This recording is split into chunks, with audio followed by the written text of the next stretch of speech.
To the Monday edition of the Sports Cage. Appreciate you taking the time for being here. Man, I love this time of year. Oh, we were on the plus side of things last week. Now we have all the potholes and the snow. Kind of a funny time of year, though. I was walking in earlier today. I saw someone, I kid you not, in shorts and slides and socks. On the other side of the street, there was someone dressed up in full-on winter jacket, toque, mitts, scarf. They both seemed to be completely comfortable. This is why we love Saskatchewan. In slides? But there was socks on. Socks and Calls them slides. What do the kids call them, Dave? Am I wrong? Am I not hip anymore? I believe my teenage brothers call them slides. So See? I think that is the correct terminology right now. I'm in touch with the kids. Fair enough. See, we learned something new today. I just refuse to go down that path, apparently. They're sandals, they're Birkenstocks, they're whatever. Flip-flops? Flip-flops is good. Or flippity-flops, if you really want to get fancy. Yeah. They're not the other term. That other term is underwear. Yeah, let's not go there. I'm leaving it there. This is the last Monday show of March, which is hard to believe already. And it is snowing, and I think people are over it. But that's fine. That's going fine. out like a lion. Isn't that what we're supposed to say? It's going out Didn't you like tell a me lion. that was not a thing at the start of March? I never, ever believed it was a thing. But for those that follow along with the lion-lamb calendar. Accurate. Yeah. Pretty accurate. Well, drive safe out there. I'm Teagan Witko, your Monday host of the Sports Cage, of course, joined by Dave Thomas, voice of your Saskatchewan Rough Riders. And we got Colson Schultz on the controls, keeping us on the air and, of course, on the stream, sportscage.com, YouTube, and X as well. And all of our guests throughout the afternoon are going to be joining us on the Western Pizza Guest Hotline. It's the pizza known worldwide for a reason, loaded with toppings of Western Canadian ingredients and always cooked to perfection. So we will have Rob Mann joining us. Brandon Wheatking's play-by-play. He had a marathon this weekend, over 4 hours of hockey in triple overtime on Friday night. Yikes. And then it went to overtime again yesterday. Yeah, so right. just in case he didn't have his fill, we're going to make the poor guy talk even more now. That's right. So thanks for doing that, Rob. He'll join us around 3:30. 4 o'clock this afternoon, 3 Down Nation's own JC Abbott was at the Combine in Edmonton over the weekend, and we're going to get his input, because it's one thing to look at numbers on a piece of paper. It's another thing to actually be there in person. True. And see how these draft-eligible players looked on the field, because we're less than a month out from the CFL draft, which is crazy to think. Season's going to be here before you know it, but you're not going to hear me complaining. Clutch performer, sprinkle of the day, we got that coming up. Crofty going to join us as always. Darian Durant, the one and only, after 5, and then Brad Haroff will be joining us to talk a little Regina Pats hockey, because they evened up the series in Medicine Hat over the weekend, which is I think a lot of people discounted this Regina Pats team.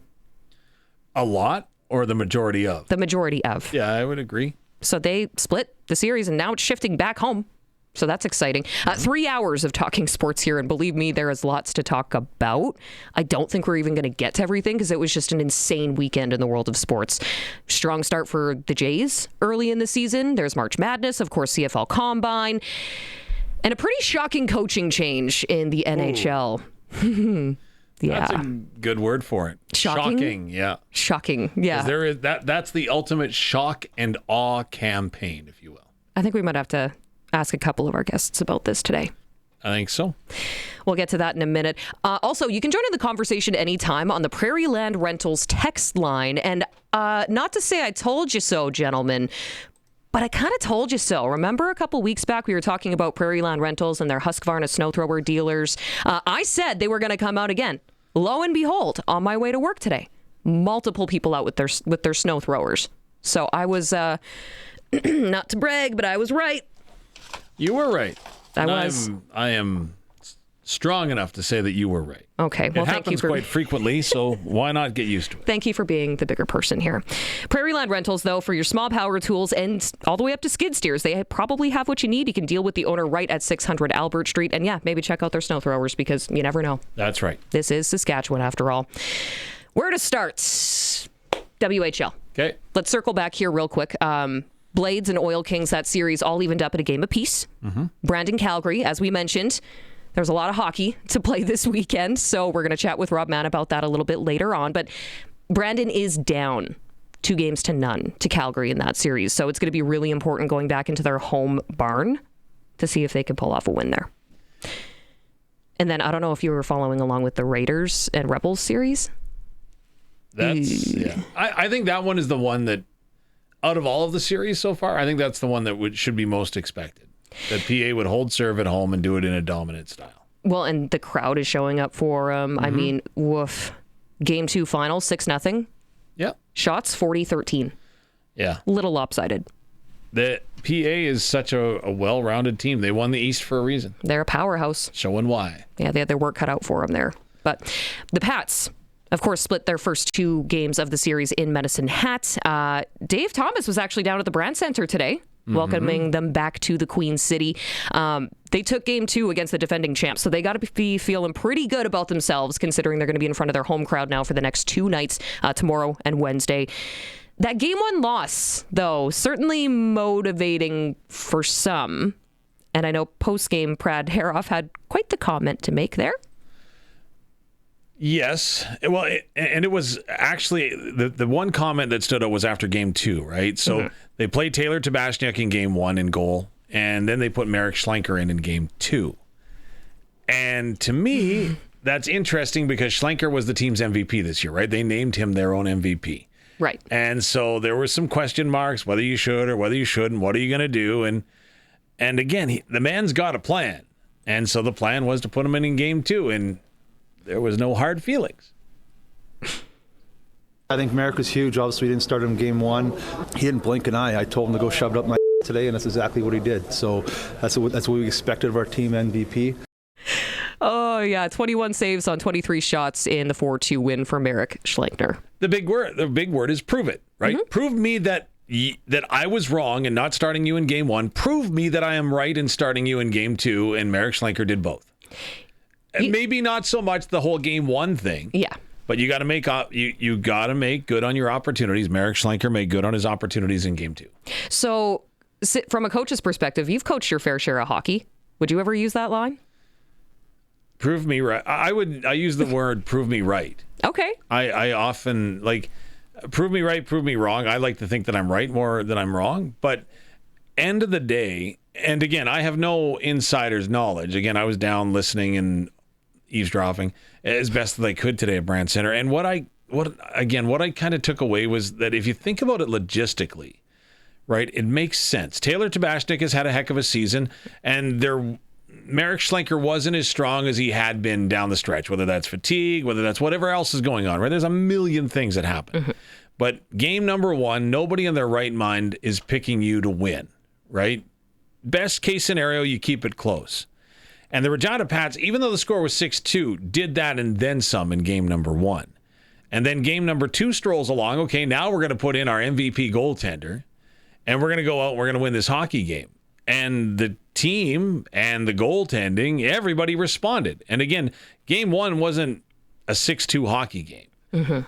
If the Pats had gone ahead and scored on a couple of opportunities they had, I thought Medicine Hat maybe got a couple of fortuitous bounces. And then, but again, like I say, it's just masterful. Okay, game 2, I'm going to put in our older guy, put him between the pipes, and let's steal a game tonight, gentlemen. And I think that's what they did. That is what they did. And we're probably going to have to dive a little deeper into that when Brad Haroff, head coach of the Regina Pats, joins us a little bit later on in the show. Yeah, I'm with you. So, hostile territory in Medicine Hat. Yeah. They got good crowds there. They have a very, very passionate fan base. But for one player in particular, I think it was especially hostile. Matty P. Pleased to be joined by Regina Pats defenseman number 44, Matt Peranich. Matt, it was kind of a homecoming, if you will, this weekend, going back to the place that you played some junior hockey with the Medicine Hat Tigers. The boos came out as you opened your postseason with the Regina Pats. What was it like hearing that fan reaction? Yeah, I know I wasn't really too focused on it, but it's a part of the game. You're going to get booed when you're in a away barn, and it's playoff hockey. It's going to happen. So, don't take any. I didn't take it to heart at all or anything like that, but, just tried to play my game and, help our team win. So I'm guessing it was pretty nice then to quiet them after the Game 2 win? Yeah, no, it was a good one to get the win. We had a good game, and, hopefully we can carry it into Game 2. Your coach talked about proving people wrong and maybe even proving him wrong in some extents when he was talking about starting goaltender Marek Schlenker. Said, go out and prove me wrong, kid, that I should have played you in Game 1 too. Does this entire team, though, Matt, have something to prove? Yeah, I think, every night there's something to prove, whether it's, just proving it to yourself, proving it to others. I think there's always something on the line to prove, and I think this series, we want to be the underdog. We want to come out on top, and we want to work as hard as we can, and we want to upset the Tigers. Defending champs, they're a great team over there, and we want to upset them. So is talking about having something to prove something that's discussed open in the locker room, for example? Yeah, I think we got nothing to lose. They're a great team over there, and they got a lot of skill, and I think we got a lot of skill in our room too. But I think we just got to work hard. We got to outwork them, and we got to win our battles and block shots and do the unseen things that no one really sees, but it helps our team win. Game 3 and 4 of the set back here at the Brandt Center on Tuesday and Wednesday. What does it mean, and what's it going to be like in front of this home crowd? Yeah, no, it's huge to get that home crowd. We're back here at home. We're always good at home, and it's such a good feeling playing in front of this great crowd, and we have such great fans, and it's super exciting to play in front of them. It is really cool when you're able to take advantage of that, home ice advantage. I was looking on ticket availability earlier today. For the Wednesday game, they're going fast. Still a few extra seats on the seating chart if you look right now for tomorrow night's game. But yeah, back-to-back home games now. Let's see if they can pack away 2 more. Absolutely. I think you hold serve, right? If you can hold serve in your home ice, things are going well for you. And you can feel the excitement with the team. Understand, and again, right, it's one of those things, okay, we've only won 1 game of the series, but nobody even picked them to be within 6 goals of the series. Exactly. So they're still proving them wrong. Zach Lansard was another individual that you had a chance to catch up with coming off of that 2-game on the road swing there. So what did he have to say? Zach, we talked a little bit about, again, to me, he's been an offensive spark plug. Now, again, he didn't lead the team in scoring or anything this year, but he found ways to be impactful when impactful moments were required, if that makes sense. Yeah. And so he got a big goal in game number 2. Again, it's his second career postseason game. And I was impressed with the way that he carried himself. And again, talked a little bit about that and the need to prove themselves. Joined by Regina Pats forward Zach Lansard. First playoff goal scored in Game 2 on Saturday night, that big 4-2 win. Maybe before we get to your goal, let's break down the entire weekend as a whole. You earned the split in Medicine Hat. Yeah, I think we played a real solid game. It was probably our best performance as a group all year. And, we won the second game, but even the first game I thought we were right there with it. Just got unlucky with a few bounces in the second. But, our group's really grown over the last week, and I feel like it's shown the last 2 games. Now, obviously, we all know about the high-octane offense that is the Medicine Hat Tigers. They average over 5.1 goals, 4 per game. But you can't just think about defense when you're playing them, can you? Yeah, for the most part, our defensive play has to be well, and that comes with gaining lines and gaining zones, and our goalies have been real solid the last second half here and into playoffs, and they're really reliable and helping our offense produce. So. Well, let's go back to that Game 2 goal. Zach, tell me about it and what it meant. Yeah, it was good, just a relief to score early in the playoffs, and it was a big one, opener. But just getting in on the forecheck and it put our team in the lead early, and I think that helped us throughout the game. Now, attrition started to set in that game as well, as you're down to 10 forwards due to some injuries on the bench. How difficult was that, given 2 games, 2 nights in the middle of the postseason? Yeah, it's definitely tough and not ideal. Out with some injuries, but everyone's stuck with it and being positive and just worrying about your next shift and your next play, and I think that's what helped us in the game. Zach Lansard, you've proven that you can get the job done in the regular season. Now is the job to try to prove that you can get the job done in the playoffs? Yeah, really big. At the end of the day, regular season doesn't matter. It's about how you play in the playoffs. And that's where the games really matter. So like I said, just taking it day by day and shift by shift and trying to stay as positive as I can. And our group's been really solid the last few games, and if we're going to keep playing the way we're playing, we're gonna really do well this series. So. Coach Haroff, Dale Durant, the general manager, have talked about this being a learning opportunity this postseason for the Regina Pats. So what have you learned in 2 games so far? Yeah, definitely a lot. I mean, our group has not a lot of playoff experience, and going into Met-Hat has been a big jump for a lot of us, but it's just cliche, but it's faster, it's bigger, it's stronger. Everything matters from the little details that, people might not realize in the regular season to gaining a blue line or little chip or a 35-second shift if it helps the next line get out there. So it's the little things that you don't really take into consideration in the regular season, but those are the things that really matters in the playoffs. Lastly, you split the opening 2 games. Of course, you don't want the highs to be too high, the lows to be too low. How quickly do you reset and get emotion management going, if you will, so that you're ready to go for games 3 and 4 here in Regina? Yeah, I mean, in the playoffs, there's going to be a lot of highs and lows, and everyone's pretty pumped. It's my first time ever beating Medicine Hat, so I'm pretty fired up. But we got them tomorrow, so it's just a quick reset and get back to work come tomorrow.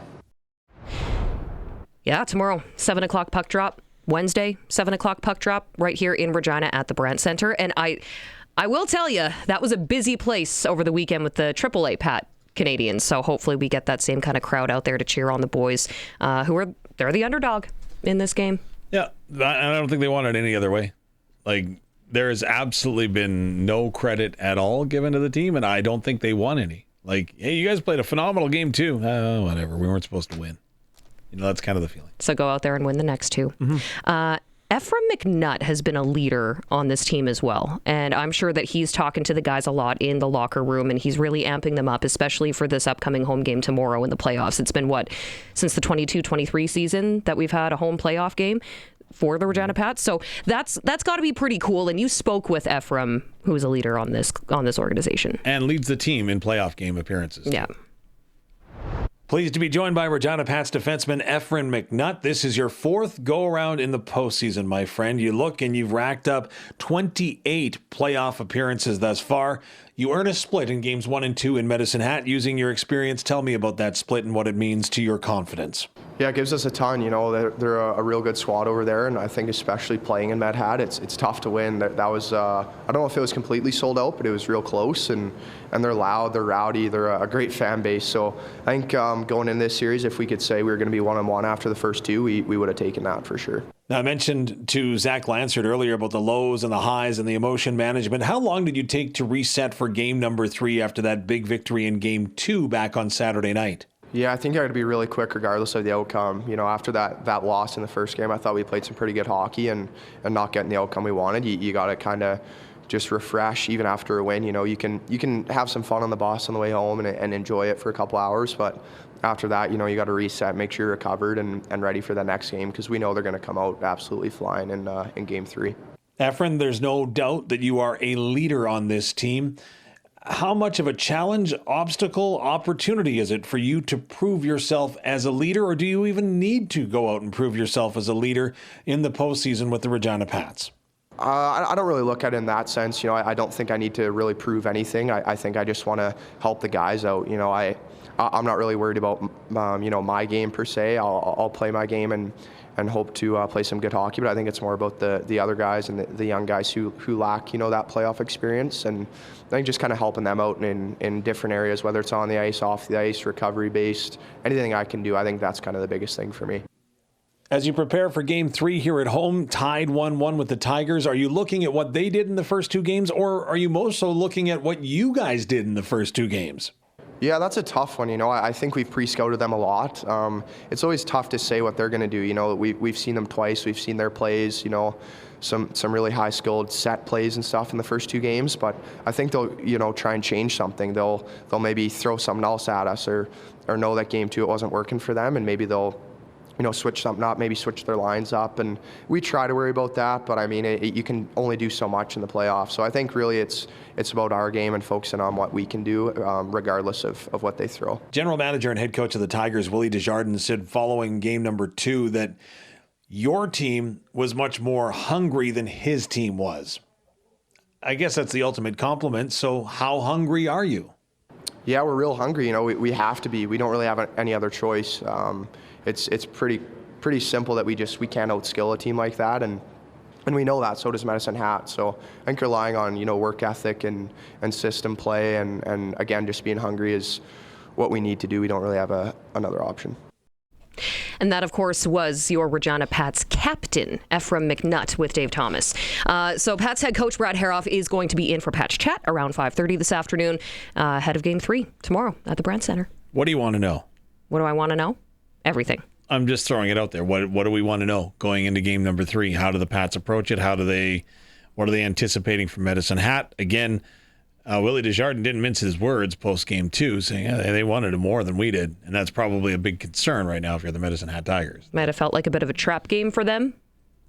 You know, that's a great way to look at it. I really hadn't considered it that way. They're at home. They're going against the Pats, who positionally pretty far from them. You're the second place overall conference lander. Yeah, no, that's a weird way to word it. But I know what you mean. and you know, I honestly hadn't thought about the trap aspect of it, but you're right, because Medicine Hat did not dominate game 1, still won 6-2. You haven't lost to the Pats all season. You outscored them huge in your last 2 games, 17-2 in the regular season. So yeah, maybe a little too much complacency there. But the Pats, they dominated for stretches in that hockey game. Oh yeah, for the majority of the hockey game. And I think they're ready to do it. Based on all of those conversations you had today, they're ready for tomorrow night. They sound ready. Yeah, and today I almost said Agrodome. How old am I? Over at the Brandt Center today, it really wasn't a systems workout or it wasn't an install practice. Today was a conditioning skate and workout. So that's the way they approached it today. I'm sure there's X's and O's and a lot of video work that followed that we didn't see. But I'm just saying that, get the legs under you. Again, now you got 2 in a row. You know that you're going to be playing 3 games in 4 nights. You know all of these things right now. Yeah. Well, if anybody does have any specific questions they want us to pass along to head coach Brad Haroff this afternoon, Prairieland Rentals text line 306-936-6262. We will do our best to get those in there. Okay, in a different hockey league, AAA hockey. Make it 2 straight back-to-back for the Regina Pat Canadians, beating Moose Jaw 5-2 on Saturday. Yeah, back-to-back U18 AAA provincial titles against a rival in that win. That's got to feel pretty sweet. And I will say, it looked packed inside. What was that, Rink 6 at the Cooperator Center? Co-op 6, yeah. Yeah, I think they were turning people away.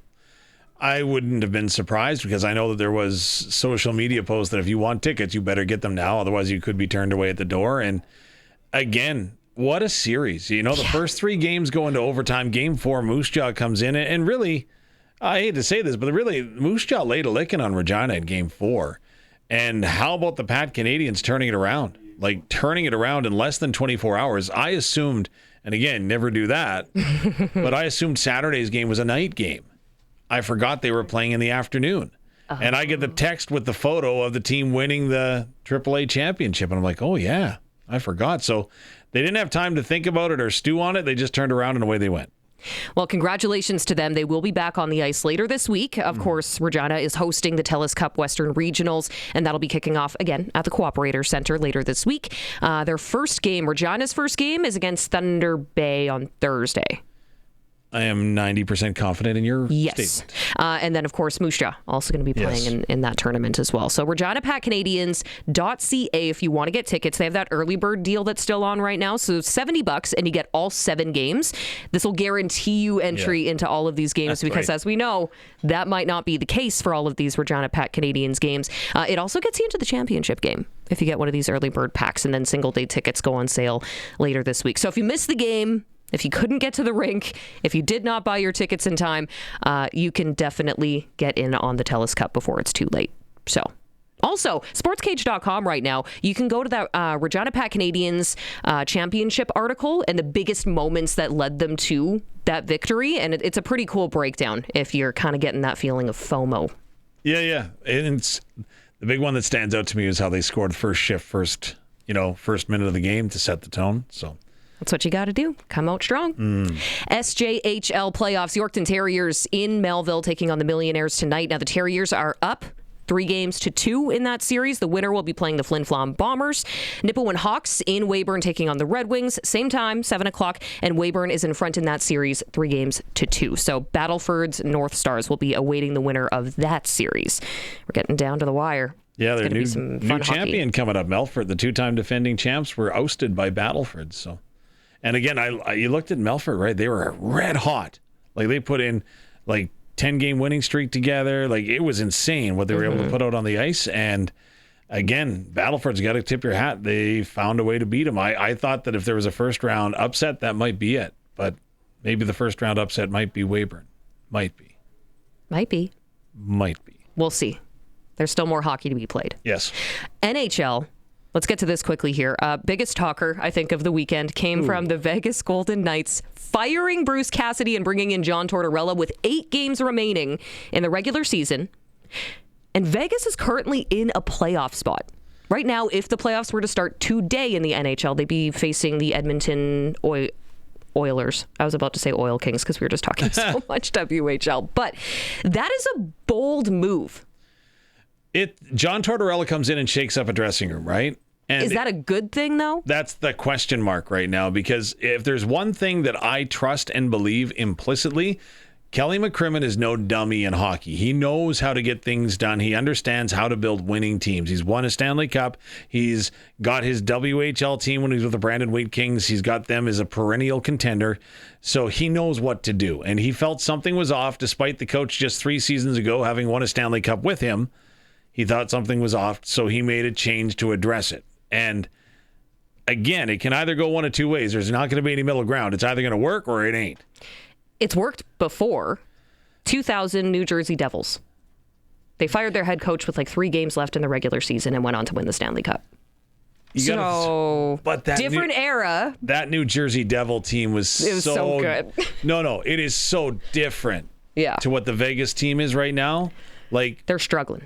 I'm just going to say that as a coach, you got to manage players, right? And that's what Tortorella's got to do. He's got to come in, manage the expectations, and try to get the most out of his team. And what worries me is that you've got the likes of Jack Eichel, who has had problems with authority in his NHL career, hence he wanted out. Mm-hmm. You've got Mitch Marner, who had problems with authority, hence he wanted out.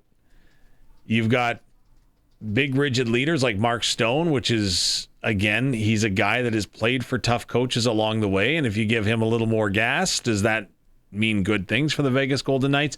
All I'm saying is there's a lot of personalities in that room, and I'm going to be very interested to see how John Tortorella goes ahead and handles them. It will be very easy to lose that room. Yep. Coming in at this point in the season. That was baffling. I was double checking to make sure it wasn't April Fool's Day and this wasn't just someone trolling me on Twitter. Well, and don't forget, Tortorella has won a Stanley Cup, right? Yeah. And everything is a matter of perspective, right? If a player feels they've been done wrong by their coach, they don't like you. Go figure, right? Mm-hmm. And all of a sudden, hey, you know what? He was great. He got us to where we wanted to go. Again, it's all in who you talk to, and that perspective is going to be interesting. What's the over-under on Cassidy being in Toronto next season? Oh. I could see it. Maybe even Vancouver? Sorry. He won't be in Vancouver. Who wants to go to Vancouver? They're just lucky they've got Adam Foote locked into a contract. Otherwise, he would have cleaned out his locker himself. I mean, but at this point, it's just a revolving rotation of the same 35, 38 coaches that bounce around from team to team. So he's going to get picked up somewhere. Yeah, he will. I could see it being Toronto. I would go ahead and put this winning donut we've got from the roll up the rim to Wim here, and I would put that. I would wager that he wouldn't be in Toronto because Toronto doesn't even know what Toronto wants. They literally don't. Do they ever? Well, they think they do, but really they don't. They don't know whether to tear it down, and do you go down to the studs? Do you go ahead and blow up the foundation? That's the question mark. Yeah. They know they got to do something, and if I'm Bruce Cassidy, what do I want to do? Do I want to go to Toronto where, you know what, we're going to be under pressure to win on day one, and this is not going to be a day one win thing? You know what? I think at this point, all Bruce Cassidy is thinking about is golf. The next golf course I'm going to go try out. Probably. Why not? No, Take your time off, buddy. He'll be taken care of for a bit. But you're right, though. The timing is nuts. It's wild to me. One more quick thing here before we take a break. Last week, we talked about a puck wedged in a player's skate. Yeah. I thought that was rare. This other one, if you're watching the stream, you can see it right now at sportscage.com. Adam Ernie has a full stick wedged into between the blade and the bottom of his foot. The ref had to come. He's laying on his stomach, and the ref is trying to reef on it to get it out of his skate. Have you ever seen that in all of your years that you have spent at the rink? Because I certainly haven't. I think there's something different with the blades because I've seen it in the last 3 years. I've seen it a couple times, and before that, it used to be a joke, right? When you were coaching the Timbits hockey, where you'd put it in their skates and then you'd pull them around the ice, and that's how you got the kids to, really, it's actually a very good power skating technique, but in a game, no. Oh man. No, and that's got to be the second most helpless feeling, right? The blade coming off your skate has got to be number one, and then a stick there, because what do you do, right? Because you think about it, the skate is going to be interfering with the other non-offending leg, if you will. I just thought that was great. What's going to be next week? Yes. Who knows? I don't know. Someone throwing something on the ice. We'll find out. We'll be back next week. Yeah. But if you, again, want to join in the conversation here, Prairie Land Rentals text line 306-936-6262. I'm already seeing some people tossing in some questions here for Brad Haroff, so we might have to take a peek at those as we take a break and see if it's going to work. This is the Monday edition of the Sports Cage, brought to you by Smoke'em Diesel. If you are a fix-it-yourself type of person, Smoke'em Diesel will supply you with injectors, injection pumps, turbos, and all diesel hard parts. Genuine OEM replacement diesel parts. They do not sell junk, and with the price of diesel right now, you probably don't want to cheap out on the parts either. So make sure that you're using nothing but the best with Smoke'em Diesel and take good care of your equipment. Now, coming up next on the other side of the break, Rob Mann, play-by-play voice for the Brandon Wheat Kings, hoping he still has a voice, will join us next. This is the Sports Cage on the home of local sports, 620 CKRM, and streaming at sportscage.com. Monday edition of the Sports Cage brought to you by Smoke'em Diesel. Teagan Witko, your Monday host, alongside Dave Thomas, voice of the Riders, and Colson Schultz, keeping us on the air on the stream at sportscage.com, X, YouTube, and of course live on the radio at 620 CKRM. I realized that we did not talk about the Toronto Blue Jays at all in our first little nugget there. That was impressive. Hey, first time since 1992 that they won and swept their opening series of a season. So there you go. Good things, Blue Jays fans, even though they've got Davis Schneider on the roster. Okay. I know. I got called out for that a number of times. Yeah.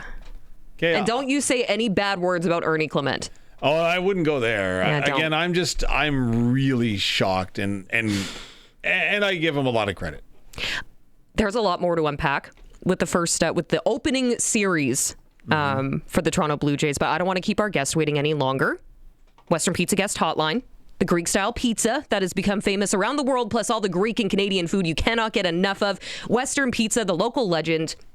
We will get back to hockey, or back to baseball, but first, we got to talk hockey here with Rob Mann, play-by-play voice of the Brandon Wheat Kings. Appreciate you taking the time, Rob. Teagan, Dave, thanks very much for having me. So you still have a voice. That is a good sign. What a weekend for you. That was a grind, I'm sure. Did you get some rest? Something approaching rest, yeah, as much as you can get. We actually returned from Calgary just, I was going to say yesterday, but that bled into today. That is about a 12-hour bus ride, and it was made all the longer. I do find it funny, you're talking baseball, and of course we could see the Blue Jays highlights on TV, and it looks absolutely beautiful where they are. I look out my window, and yeah, full on blizzard going here in Brandon. So it took us a little longer than usual to get home, and I think it's going to take the Hitmen a little longer than usual to get here too. Mother Nature's having her way with the playoffs, as she so often does this time of year. Well, yeah, you guys might be one of the teams that has to travel the furthest in this first round of the playoffs, hey? We'd be up there, actually, not only in the first round, but throughout the regular season, we've got one of the tougher travel schedules here in Brandon. But in both instances, we do actually have one team that beat us, the Prince George Cougars, who have, for my money, the toughest travel in the Western Hockey League, just because their closest opponent is 5.5 hours away. Their opening round playoff series has us beat by a narrow margin. they are traveling to play Spokane, the 3-6 matchup there in that Western Conference. And I think that's something like 12 and a half hours of travel. They had it listed in miles. I don't remember what it was, but it was enough to make me feel a little less bad about 11 and a half hours to Calgary. It could always be worse. It could always be worse. But more than 4 Someone's always got it worse. So 4 hours of hockey that you called in that triple overtime game, which unfortunately did result in a loss for the team that you're calling the games for. But from your perspective in the booth, Rob, despite that loss, how remarkable was the goaltending performance for Brandon? That's probably the best goaltending performance, and frankly, the best goaltending duel I've personally seen. That was an incredible display. I mean, between the two teams, you rack up north of 100 shots, and considering when we broke down the math going into the season series, there were a couple of relatively low-scoring games between those two teams. There were also a couple of relatively high-scoring ones. And on average, those two teams were scoring about 14 goals a game in the regular season. Nothing really changed in terms of the roster construction either way. So for those two teams to then go 105 minutes without scoring once was a pretty remarkable achievement, and you could put that largely down to the goaltender. Filip Ruzicka was great for the Wheat Kings. 6'7" guy who can move. He's going to be good on a lot of nights, and he always seems to be at his best in Calgary. Eric Toom, not to be overshadowed. He was really strong for the Calgary Hitmen, and I thought he had some quite literally game-saving stops. Well, those gosh darn Flames needed the Saddle Dome on Saturday, which did give you a break that you knew about going in. But aside from the physical toll, how much did that extra day give a mental edge to the Wheat Kings or the Hitmen and an opportunity to recover from such a long game?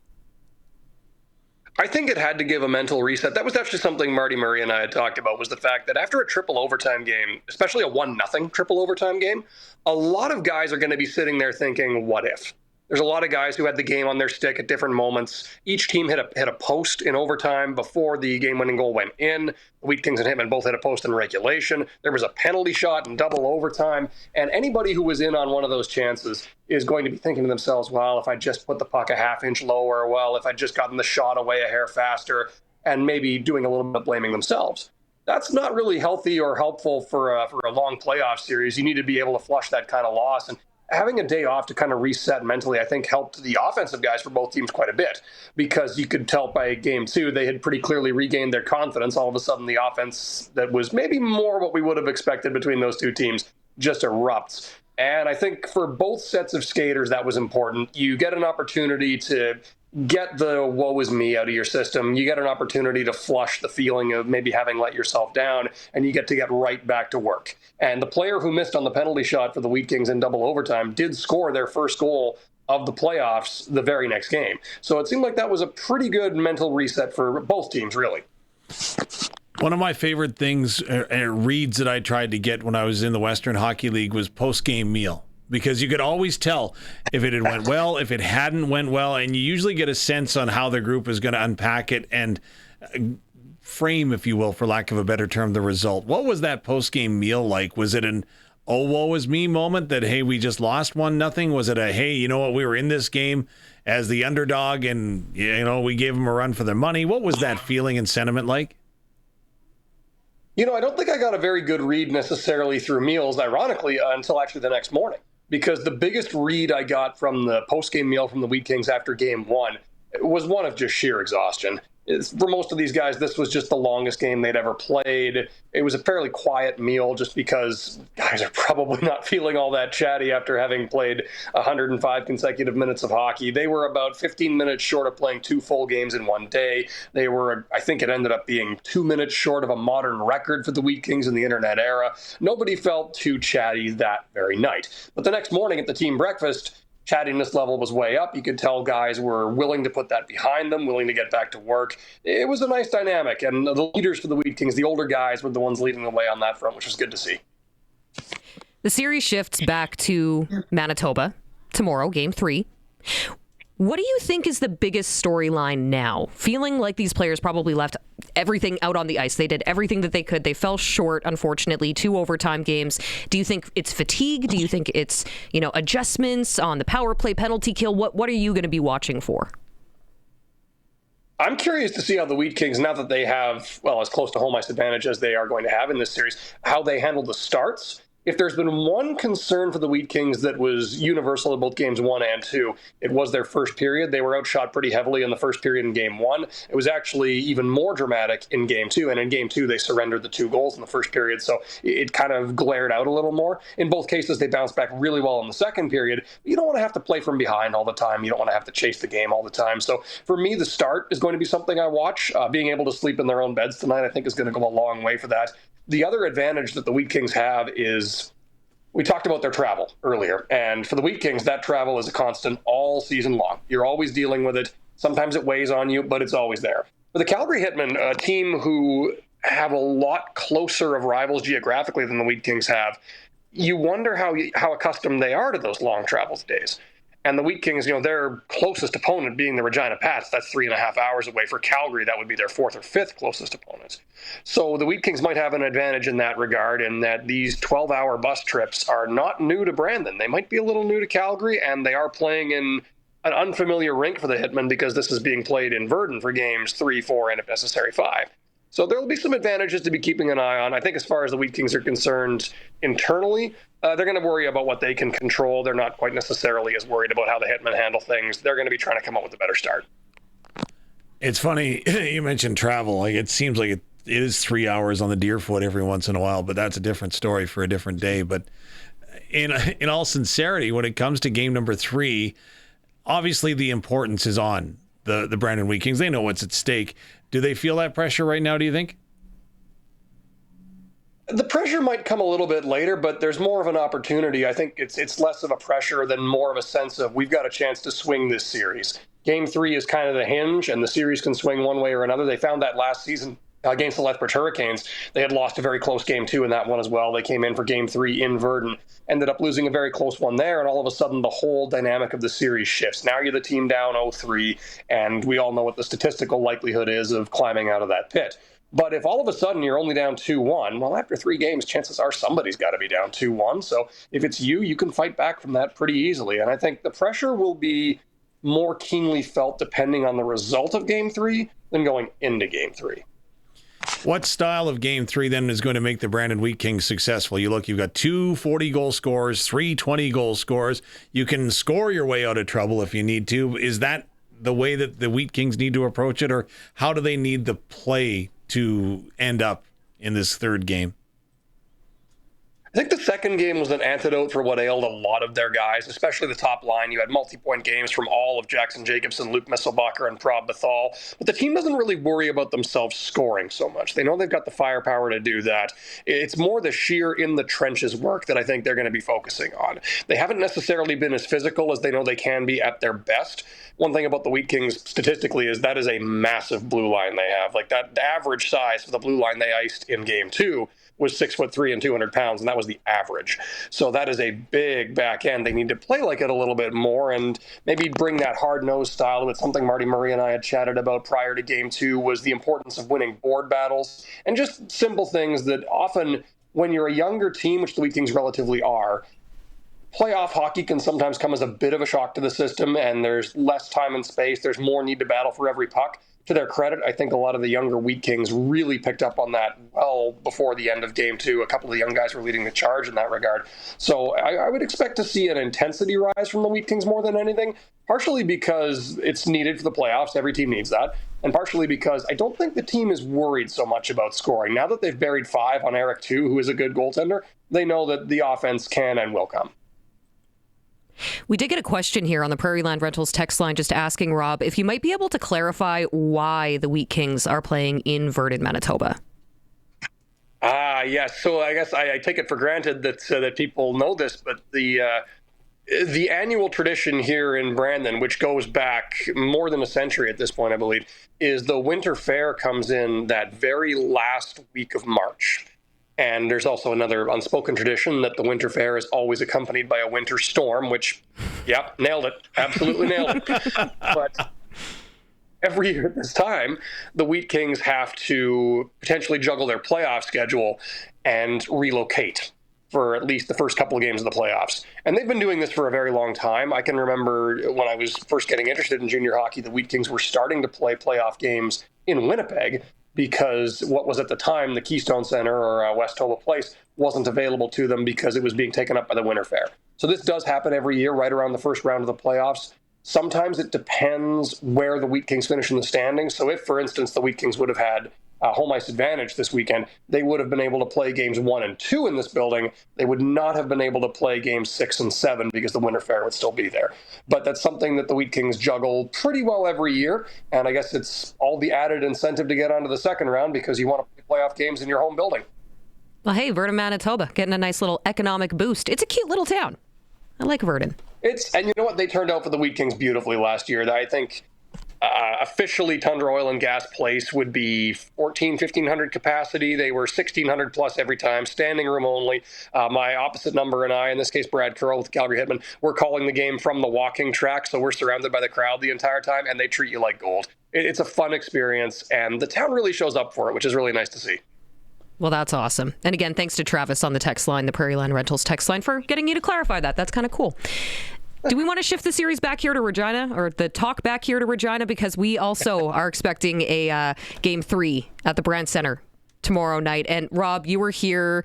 There was a home and home to wrap up the regular season between the Wheat Kings and the Pats. You've had an opportunity to get a good look at, I'm assuming, both teams here. So how do you see this series playing out now that it's all evened up at a game apiece, shifting back to the Brandt Center?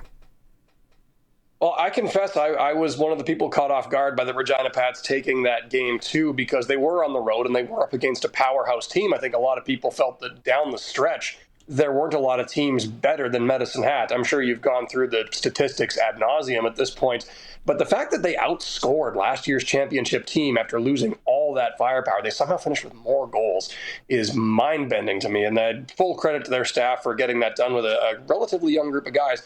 But for Regina to go into that building, which is capital H hostile territory, and come out with a win, not only with the victory, but having outshot the Tigers too, that was the impressive thing. Because one thing the Wheat Kings found with the Tigers, they are a shoot-first team. They will fire from everywhere. And even though the Wheat Kings actually split the season series with Medicine Hat, they'd be one of the few teams that would be able to say that.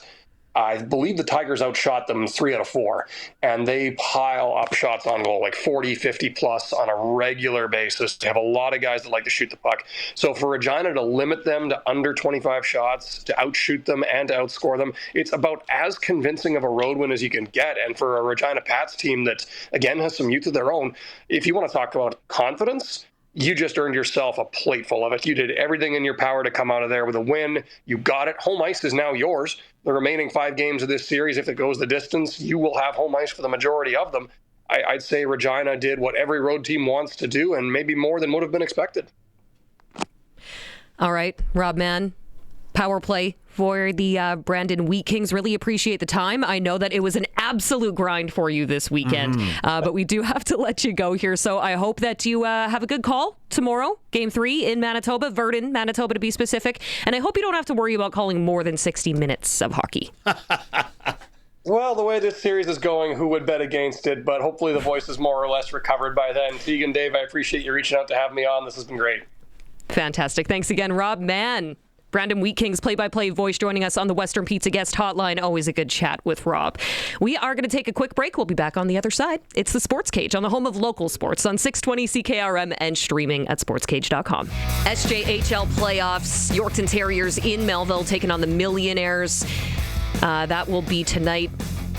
Now, let me see. Terriers lead the best-of-7 series 3-2. Winner plays Flin Flon. Nipawin Hawks in Weyburn taking on the Red Wings at 7 o'clock. Weyburn in front in that series 3-2. And North Battleford Stars await the winner of that series. World Men's Curling Championship. Canada back in the win column at this championship. Matt Dunstone and his Winnipeg rink rolled to a 9-2 win over Portland this morning, pulling away with a big finish that ended the game early. Canada, with the win, moves to 3-2 with a matchup against Japan coming up at 7 o'clock tonight. NHL regular season Flames in Colorado taking on the Avalanche. Canucks taking on the Vegas Golden Knights. Tortorella making his debut tonight. Toronto Maple Leafs versus the Anaheim Ducks. Last I checked, Radko Gudas, his status is undetermined. And so we'll see what happens there. Major League Baseball regular season, of course, Toronto Blue Jays opening up a new series against the Colorado Rockies. Cody Pons on the mound to make his Jays debut. And we are curious to see what you think. Will the hiring of John Tortorella help the Vegas Golden Knights at this point in the season? You can vote at SportsCage.com. That is the Sports Ticker, brought to you by Reliance Group of Companies. Today, The Cage is brought to you by Smoke 'em Diesel. I'm Teagan Witko, your Monday host, with voice of your Saskatchewan Roughriders, Mr. Dave Thomas. Colson Schultz keeping us on the right path most of the time until I screw it up. We're on the stream, sportscage.com, X, YouTube, and of course live on 620 CKRM. And how dare I, Dave? Breaking news. Never been done before. It's now official. The Super Bowl is heading back to Vegas in 2029. Nobody is going to have a good time at that thing, are they? No. There will not be any money spent there. It's such a surprise they're going to do it there again. Yeah. Anyway, I forgot to include that into my sports ticker, so there you go. Big news for the NFL today. If you want to join in the conversation at any point, hit us up on the Prairie Land Rentals text line. Prairie Land Rentals, from small power tools to skid steers, they probably have what you need, including Husqvarna snow throwers. Deal with the owner. 600 Albert Street. It's still snowing. Calm down. Anyway, let's go out on the Western Pizza guest hotline. JC Abbott of 3 Down Nation. Thank you so much for taking the time, JC. Thanks for having me on, guys. So you're fresh off the CFL Combine in Edmonton this weekend. Let's get your perspective. Big picture standpoint, how deep is this draft class from your seat, and who are some of the stronger and weaker groups? It's an incredibly deep draft class, and it's extremely talented at the top as well. Probably the top 10, 12 players weren't in attendance at the Combine because either they were at the NFL Combine or they have pro days where they're able to showcase themselves for NFL scouts and have significant levels of interest south of the border. But even the guys who were at the Combine, I think this is a year where you can find talent in round 6, 7, 8 of the draft, guys who can contribute early on special teams and potentially even develop into starters down the line. The offensive line group is extremely talented. That has been a weakness the last couple of years. And I look at the linebackers and defensive backs as well and see some really good players. So as you're analyzing and watching, are you getting a feel for what some of the teams are watching as well? For example, there's maybe a bigger huddle around the linebackers than there are the defensive backs? Well, I think coaches and scouts are spread out to the variety of positions, right? They want to have eyes on everybody. And also there's tape after the fact where they're able to go back and watch everything. You've got your DB coaches watching the DBs typically because they've got to make their assessments on that. And your DC is going to float around between the different positions. Now, where is the GM? Where is the director of Canadian scouting? Maybe that can be a tip-off. But again, those guys are having discussions with their scouting staffs. They're also having discussions with other teams because this is a gathering of personnel from across the league. So there's not a ton you can gather from where they're positioned. I think there are more things to be gleaned from maybe which teams send scouts or extra scouts to certain pro days in terms of interest to some of these guys who may have NFL opportunities, or maybe you have to wait a year or two for. You can interpret some things from that if you really look into the numbers. But at the Combine, everybody's there. Most of the teams are going to interview a sizable amount of prospects. And anyone that they don't speak to there, they will try to speak to after the fact. Anyone in your estimation really helped themselves over the course of the 4 days in Edmonton? I think there was a couple people who really aided their case. The big star to me was Nicholas Henning. I knew he was a freak going in. I've been talking about this guy for months, the offensive tackle from Queens. Just 2 years ago, he was an all-Canadian at tight end. They said, hey, if you want to play pro, you're probably going to have to add some weight, become an offensive tackle. He's done it and hasn't lost any of the athleticism. He runs a 4.9 in the 40-yard dash. We haven't seen anything sub-5 from an offensive lineman at the CFL Combine in 10 years. He is a generational freak in that aspect. There are already NFL teams calling CFL staffers and Henning's camp asking, hey, who is this guy? Can we get the tape of this event so we can assess him, he may have some NFL opportunities as well. Other guys, Eric Rasko, the linebacker from Angelo State, he's a guy who was added late to the draft class. His NFL draft year was actually last year because he gained his Canadian citizenship late, learned he had the opportunity to become a Canadian. So teams didn't know as much about him. Tested through the roof, looked really comfortable in his first exposure to the Canadian game, and interviewed really well as well, answered a lot of tough questions from the teams in terms of, is he committed to coming up here and adapting to this new sport in a lot of ways. He seems gung-ho about it, and I think he really helped himself in that regard. And then Alor Latendresse Regimbault, the quarterback from McGill University, who's probably going to convert to receiver at the next level. We've seen a lot of quarterbacks come through the CFL Combine and get asked if they try their hand at some receiver drills. Normally, it's a bit of a disaster. He looked super smooth. He's an incredible athlete. And I think you look at him closer to a Brad Sinopoli, who went through that process a number of years ago, and he's more athletic than Sinopoli was when he went in the 4th round, and I believe it was 2011. I'm also assuming the pronunciation of his name was perfection there. I know Dave's going to have to start working on that one. I was impressed. I don't know. Some people like to give me flack for my French pronunciations, but I was a French immersion kid, so I got to put a little gusto on it. No, you can just teach the rest of us. Come on, I'm jealous. Dang. So I know teams are not making final decisions based on one weekend. That's a lot of pressure to be putting on these athletes. But looking at kind of the broader group of players from Saskatchewan, maybe, how would you rate this year's provincial contingent? Well, there's 4 strong contenders from Saskatchewan, and these guys are all really good players. I think 2 of them probably improved their stock at the Combine. 2 of them probably didn't have the weekend that they were looking for. Charlie Parks, I think, helped himself. He's a bit of an undersized defensive lineman, but teams love the tape. I thought he was one of the best pass rushers out there consistently, down in and down out throughout the one-on-ones. Ethan Graham was sort of as you expected along the offensive line, the tackle from Regina. Teams really like his size, and I don't think he did anything to hurt himself. Unfortunately, the other 2, when you look at Carson Sombach from Regina, the defensive back, he's got a bit of an uphill climb just based on size. His brother Jackson was drafted a couple of years ago to the Calgary Stampeders very late. He was arguably, I think, based on talent alone, maybe a top 3 DB in that draft class, but he goes late in the draft because he just doesn't have the size and measurables. I don't think Carson's quite the same player as Jackson, and he has the same size limitations. So that's going to be an uphill climb for him. And then Jack Warwick, we know how good he's been at right tackle for the Saskatchewan Huskies for a number of years. But the movement skills are not quite there when you look at the testing.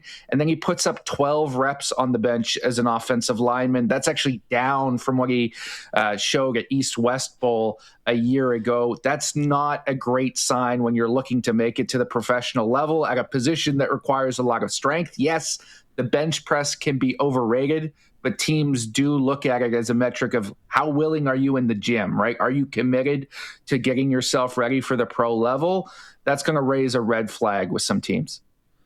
JC, I just want to circle back to something you mentioned, quarterbacks being asked to try their hand at receiver. Jackson Tuchinski from the University of Manitoba did that here in Regina at last year's Combine, and I don't know if he was given a serious look. You feel that that's changed now? A lot of teams are, okay, let's see really legitimately if you can fit this. Well, Jackson Tuchinski got a UDFA opportunity with the Edmonton Elks, and he's actually back under contract with them right now, if I'm not mistaken. He'll be in another rookie camp, at least unless something changes here in the near future. So he's being given that opportunity to try and maybe, attempt to make the transition. But when you compare what Tuchinski looked like a year ago to what Latendresse Regimbault looked like this year, it's night and day to me.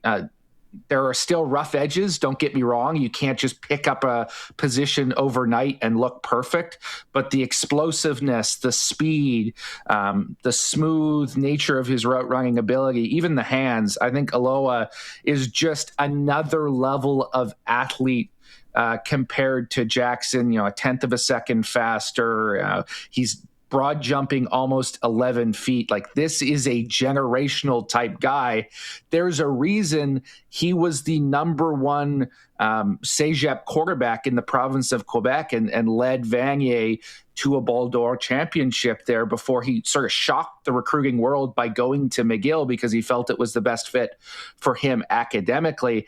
Every team across the country wanted a piece of this kid because of how special he was athletically, and he rushes for over 100 yards a game. You're talking about, maybe not quite as fast, but a sort of Trey Ford level athlete, but with receiver size, which Trey never possessed.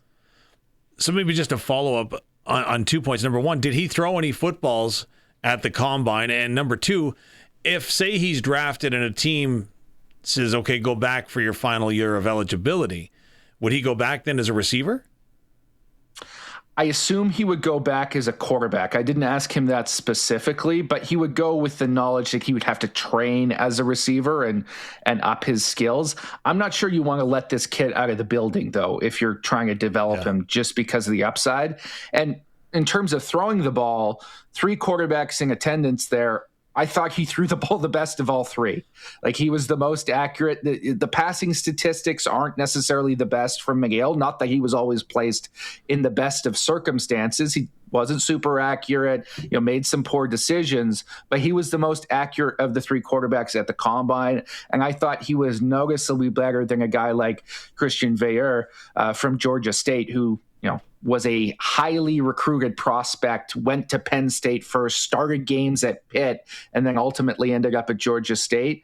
Aloha showed more arm talent in my mind. It's so much different being able to attend a combine and physically be in the building, being in person versus on paper. So when I think about that, I know there was a CFL draft prospect in Devin Cromwell, right, who wasn't a full participant due to injury. So maybe give CFL fans an idea of what they can expect there.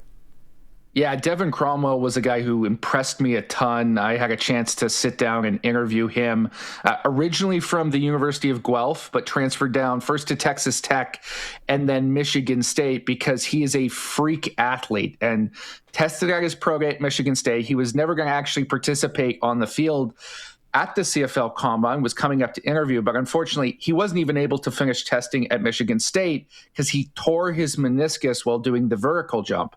Now, the wrinkle to that story is he vertical jumped 40.5 inches, tore his meniscus doing that, then went out and still broad jumped 11 feet 3 inches, which would have tied for the best result at the NFL Combine. He did that on one leg. This guy is an absurd athlete. CFL teams will have to wait for him a little bit. He's in surgery today. I'm not sure what the results of that have been. The recovery time is going to vary dramatically based on whether they just cleaned up the meniscus or they had to do a full repair. It could be 2 months. It could be upwards of 6 months. But teams will be willing to wait for him because you don't get guys who are that athletic coming through the CFL draft very often, and certainly not at the DB position. How hard is the CFL draft when you consider the talent that you have to assess and then you go ahead and put it up against, well, is he going to stay or is he going to go to the NFL? In my mind, it's the hardest draft in all of sports. The amount of variables, not just in assessing, will this guy be here in camp? Will he be in the NFL for multiple years? Will we ever even see him? But the added element of how do you compare a kid coming out of St. Mary's in the AU West, where the competition may not be the best, versus a guy who's playing at a Division I school, but maybe didn't see the field all the time because of the level of competition within his own locker room, right? There are challenges there in terms of the apples to apples comparison that the Combine helps with, but doesn't fully dismiss. You have to make judgment calls based on who you think has more upside. And, judging those levels of competition. The other wrinkle is, CFL players, especially early in their career, they make good money, but they don't make life-changing money like the NFL. And some of these kids are super smart, right? If you've got an engineering degree from the Ivy League and you're coming into a CFL camp as a 6th-round pick, how many years are you willing to cut it out for 75 grand before you say, hey, I can make 300 grand at my entry level job at my engineering firm, right? It's a factor that teams have to consider. And how much does this guy love football? What are his opportunities off the field? And are we going to have him for as long as it takes to develop him? So then what do the next steps look like for CFL fans who are trying to follow along with this? The evaluation process happens at the Combine, Pro Days. Is there more communication between these players and teams, or are we just waiting to see how the boards settle the night of the draft? There will be more communication between these prospects and these teams over the coming month. It will be private, behind closed doors. They will interview additional guys that maybe they didn't speak to in the Combine. They will follow up with some of the guys that maybe they still have questions about or they are extra interested in. There's also a couple of lingering pro days out there, guys who haven't tested yet that still have to. So Nolan Ulm, for example, is a very talented receiver from Eastern Washington who is not at the CFL Combine because he's testing today in Spokane. Once you see those results, they're going to influence how you stack up your board. So there's a few more odds and ends that have to be arranged. Then the big factor is going to be the NFL draft. 3 days of drafting. There's going to be a couple of Canadians taken. Certainly Akeem Messidor would seem like a first-round prospect at this stage, but there could be guys like Logan Taylor from Boston College and Renee Conga from Louisville who get a chance to go on day 2 or day 3. And then after the fact, who's getting those UDFA offers? Because if a guy is signing a contract, that's going to mean you're not going to see him for at least half a year. And then based on what incentives and guarantees are as a part of that contract or what other players are on the roster of the team they sign on, you have to make a judgment call as to whether or not you think they have a good shot of sticking on that team or whether you think they'll become available sooner. All of that is going to influence the decisions that are made when the CFL draft comes around. Hear of any good questions asked in the interview process? I didn't hear any specific questions, but I know the return of Jim Barker was certainly a point of conversation among prospects. He is of the old school variety. I think he liked to rattle a few guys' cages, and there were some defensive prospects coming out of those Toronto Argonauts interviews going, wow, I don't know how I handled that because he's coming at me with some high heat.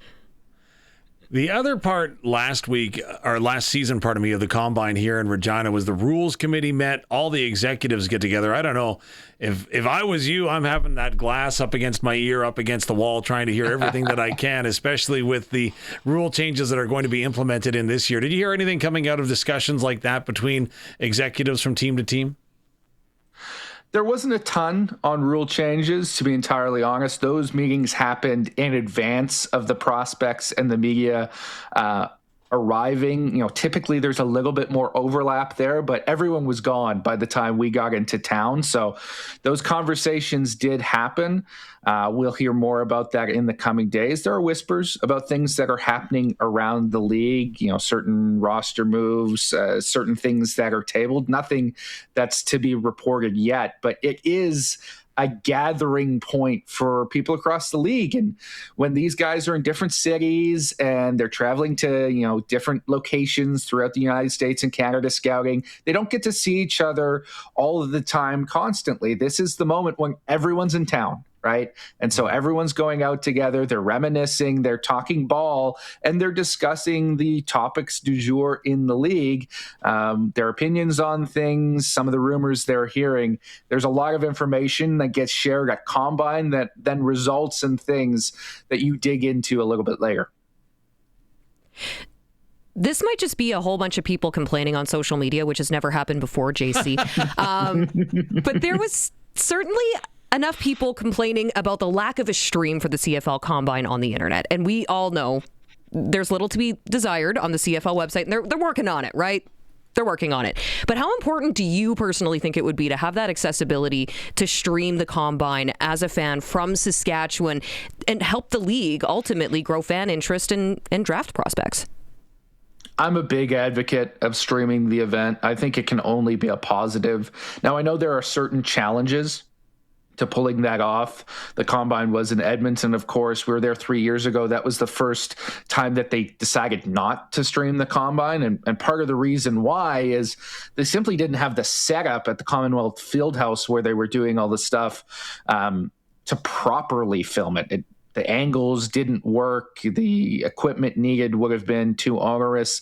So there are logistical challenges that prevent a proper stream at a space where it's actually pretty well suited for the event. They put the practice portion at Foot Field this time around. I'm not sure how you would film that. You'd probably have to bring in some sort of truck, I would imagine. I'm not the television guy of this group.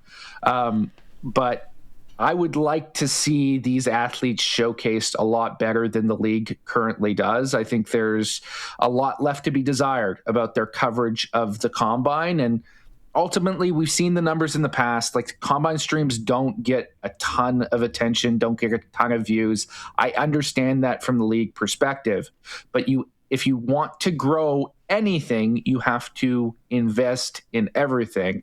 And if you want to convince people that these athletes are someone that they should care about, then you have to be willing to endure a little bit of cost, a little bit of a logistical challenge in order to show people that you care about them. And I think sometimes the CFL falls short of that mark. They don't cover their own draft in enough depth. They do not showcase these prospects as well as they should. And having a stream is just one simple way to make it easier for fans to engage throughout the offseason. Coach of the Year, the Ted Gavea Award also handed out. It sounded like it was a very unique and well-attended and well-received event, even though the season's only been over for 4 months. Your thoughts on the delay in handing out the awards? Was it a good idea? I'm split on it. I like the idea of having an event. Unfortunately, I wasn't in attendance. I arrived the very next morning after the trophies were handed out, but I heard good things about the ceremony. I like the fact that you have something attached to Combine that maybe fans can attend. You can generate some buzz. Back when we had CFL week, I think that was a big draw to it. Maybe this brings a little bit more of that feel to this event. But on the other hand, there's not going to be the same level of media attention. And I think when you're handing out awards, it's to recognize people for achievement and put them front and center. And, you know, Corey Mace has gotten plenty of accolades, as he should. I don't think he was ever hurting for attention during Grey Cup week because he wasn't handed out that award. That's probably not true. But when you look at the guys who work tirelessly in the front office, who got that Ted Gavea Award, they deserve more recognition. And that's not just J.O., that's everyone below him as well who shares in that trophy.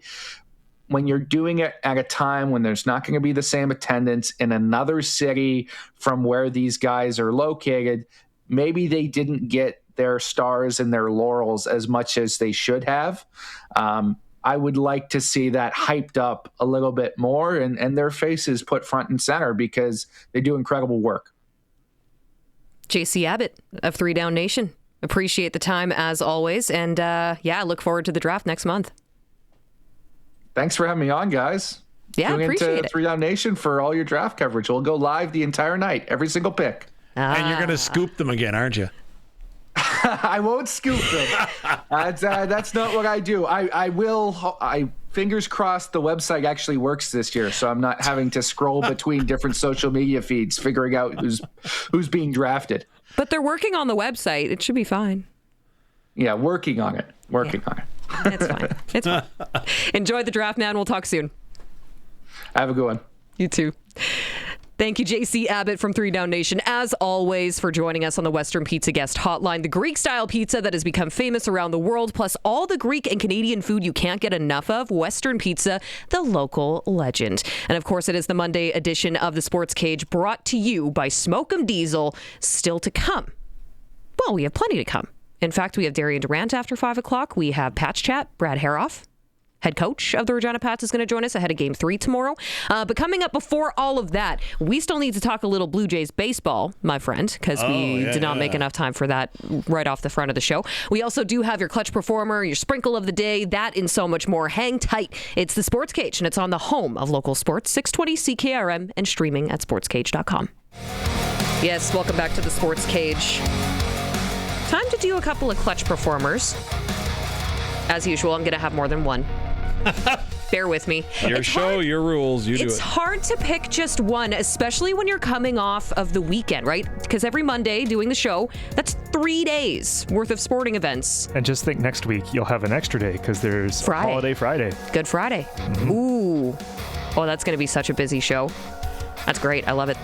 The way I like it. Okay, clutch performer for Kellen Solder. Can I start? Go for it. It's your show. Gary Woodland captured an emotional victory at the Houston Open, his first PGA Tour win since 2019, and since having brain surgery in 2023. He finished 21 under, winning by 5 strokes. The comeback highlighting his resilience and battling health challenges, including PTSD. And he secured his return to the winner's circle. I thought that was such a cool moment. The entire gallery just exploded, and you could see how proud he was to be back. Very emotional. Yeah, absolutely. Good one. Very emotional. I have one more. Can I just piggyback on the back end of that one? Of course you can. Because if you didn't see it, when he was walking down the 18th hole, the guys who he was paired with were telling the crowd to hype him up. So right here you can see. I believe it was Min Woo and was one of the guys. But yeah, they're just like, yeah, come on, guys, he's gonna win. Let's go. So, that's so cool. That's when it's one of those moments that are bigger than golf, right? So that's my clutch performer number 1. Clutch performer number 2, you got to go with the Regina Pat Canadians defeating the Moose Jaw Winmar Warriors 5-2 in Game 5 to win the championship. So capturing second straight provincial title, jumping out to an early lead, responding strongly after that Game 4 loss, and they got to win the game on home ice in a packed Cooperator Center, rank number 6. So we got the picture up on the stream here. Very fitting. Congratulations to those guys who are going to be back on the ice later this week in the TELUS Cup Western Regionals. Blonde hair is awesome, too. I love that tradition. Love it. They got to keep it going. Yeah, absolutely. Okay, Dave, do you want to go next? All right. Hoopla was held in Moose Jaw over the weekend. Congratulations to the organizers. I know it's not easy to do with all of the teams from all around the province, but they got it done.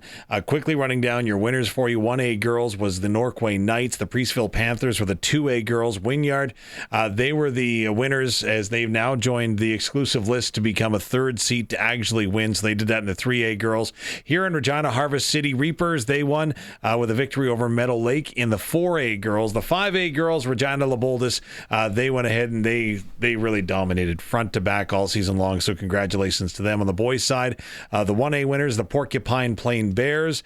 St. Brew won the 2A boys. 3A, Regina Christian School. 4A, again, Moose Jaw Central Cyclones. They do it again. They've been dominant all the way through. And then 5A, what a game. And this is one of those where they used to be able to broadcast it, right? Like local companies would broadcast it and it would be awesome. And I didn't see it, and maybe it was somewhere, but Prince Albert Crusaders came back from a 20-point deficit and tied things up in the final seconds.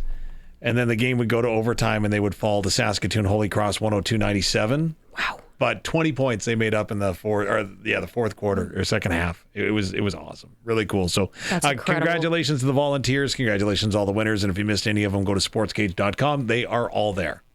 Can we get the little golf sound effect? Because I feel like that would have been low-hanging fruit for the first one. That would have been yours, yeah. But that's still incredible. Hoopla is such a fun time. It is.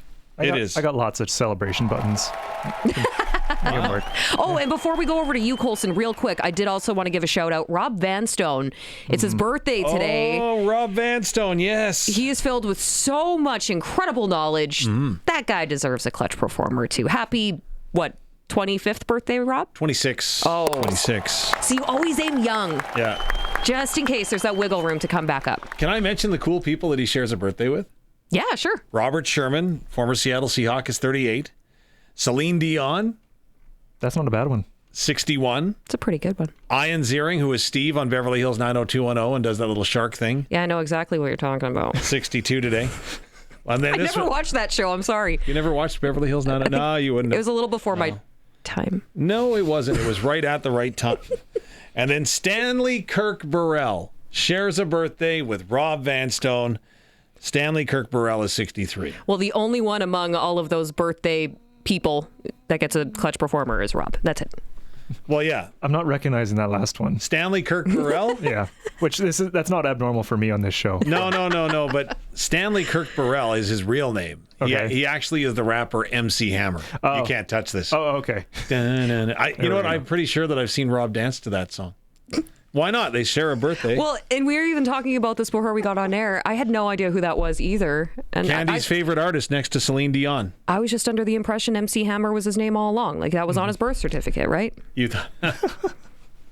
Well, you never know. Yeah, you Stranger never know. things have happened. Yes. Prince was going by a symbol for a while, so yeah. you never know. Yeah, Cody and Gloria were talking about those weird names. I don't think MC Hammer was on that list. No, it could be. Milwaukee Drill would be next, right? Give it time, Dave. There we go. Sure. I'll rattle off a few here. I'm surprised neither of you picked the Blue Jays with their 50 strikeout outing. Well, I was going to get to that later. I know. We'll get to baseball later. So I've just figured, give them a mention there. That's pretty big. Give them love. Kid. Yeah. Sort of clutch performer. You know how the Regina Fire and Police departments do their annual hockey game, right? Yes, they do. Well, the New York departments do theirs as well. And this year, the police tight game won it out 3-2. And if you're watching the stream here right now, you can see at the very end of the game, couple shot attempts, not going anywhere, and a brawl starts. And it's a bench clearing brawl. It's a bench clearing brawl. Yeah. Yeah. So I love that. I don't think the refs got paid enough for that. No. But yeah, I was like that. I don't know if that's a clutch performer, but it's going in there. You know, the one that I don't understand in that game is that I believe it was the NYPD that was wearing green, but they don't have numbers on their jerseys. Like, I don't know why. Really? Yeah. Are they all undercover? Could be. Sorry. Might have been the undercover division playing this year. And then I got a couple basketball ones for you here. UConn upsetting Duke. Oh. Which, it's a 2-1, not a huge upset, but the final shot, here's the call of the game. Incredible. Seconds to go. Got to cut and run through the ball. Who better than this guy? Get it into Boozer, back for Sarr, ahead. Boozer, that ball deflected and stolen by Mullins. Caravan, 2 seconds. Mullins tosses it up. It's good. 0.3 seconds left. 1 point lead. And the coach is just getting his jacket ripped off on the sideline. I grabbed way too many clips of this. Because it was incredible. Yeah, because like here's just the crowd noise. And then right before he grabs the ball, turnover. Yeah, the crowd gets quiet here. Oh. And then loses it. Yeah. Right. So I grabbed way too many clips of this, but his post-game interview was actually pretty incredible too. I mean, there was obviously a couple curse words that snuck their way in there that understandable. I guess they bleeped it out. It's fine. Yeah. But he was elated. He was not expecting to shoot that at all. No. Passes it off to his teammate.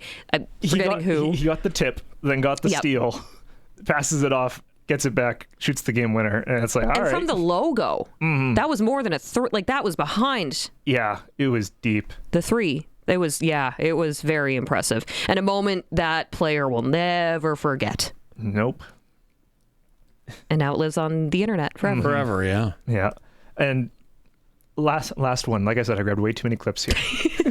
But here's the play-by-play guys watching it happen. So these guys called a lot of basketball, seen a lot of things happening.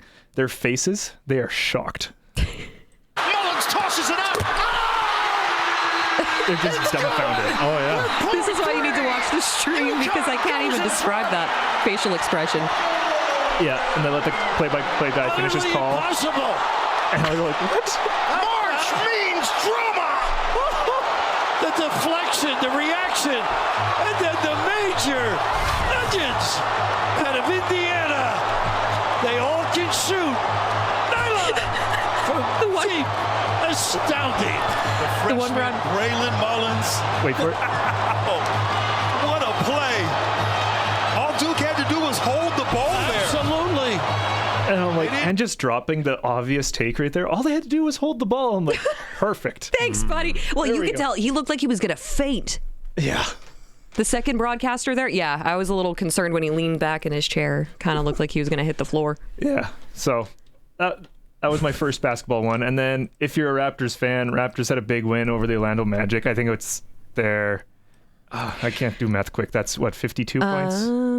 Yeah, they went 52. On a 31-point run. Yeah. 31-0. Yeah, but won by 52, which is their biggest win in like a few years.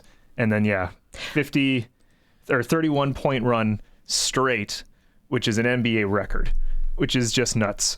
Yeah. So, yeah, I think it was about 5:30 left in the first quarter. Orlando scored a bucket, and then they didn't score again until midway through the second quarter, which that is very easily how you lose a basketball game. 7 minutes and 48 seconds between buckets, and it's a 30-year record for the NBA. But like how can't you even get fouled? Like, just pretend to trip over somebody or something. Basketball players flop all the time. Look That's at LeBron. a foul now too, though. No. Still Well, you can still get away with it, though. But like, I know that like how many timeouts were taken in that, that 31-point run, right? Because Come on, guys, we gotta do something. The coach is going to do everything he can to disrupt that. Oh and my goodness. Maybe after they get to 22, he's like, just whatever. We'll score someday. Very clutch. Very clutch. Colson coming up clutch. Yeah, Hey, I grabbed way too much. Well, I usually feel bad because I'm the one that comes in with 10 because I can't decide. So I appreciate you stepping up. I like it. Okay. Clutch Performers.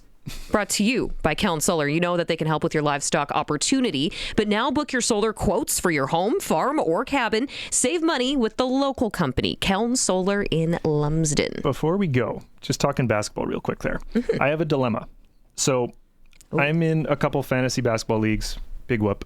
One of them is with a lot of my family, and I've made it into the final. The problem is I'm playing against my wife. You want to double down? You want to double down on this? Her birthday's this weekend.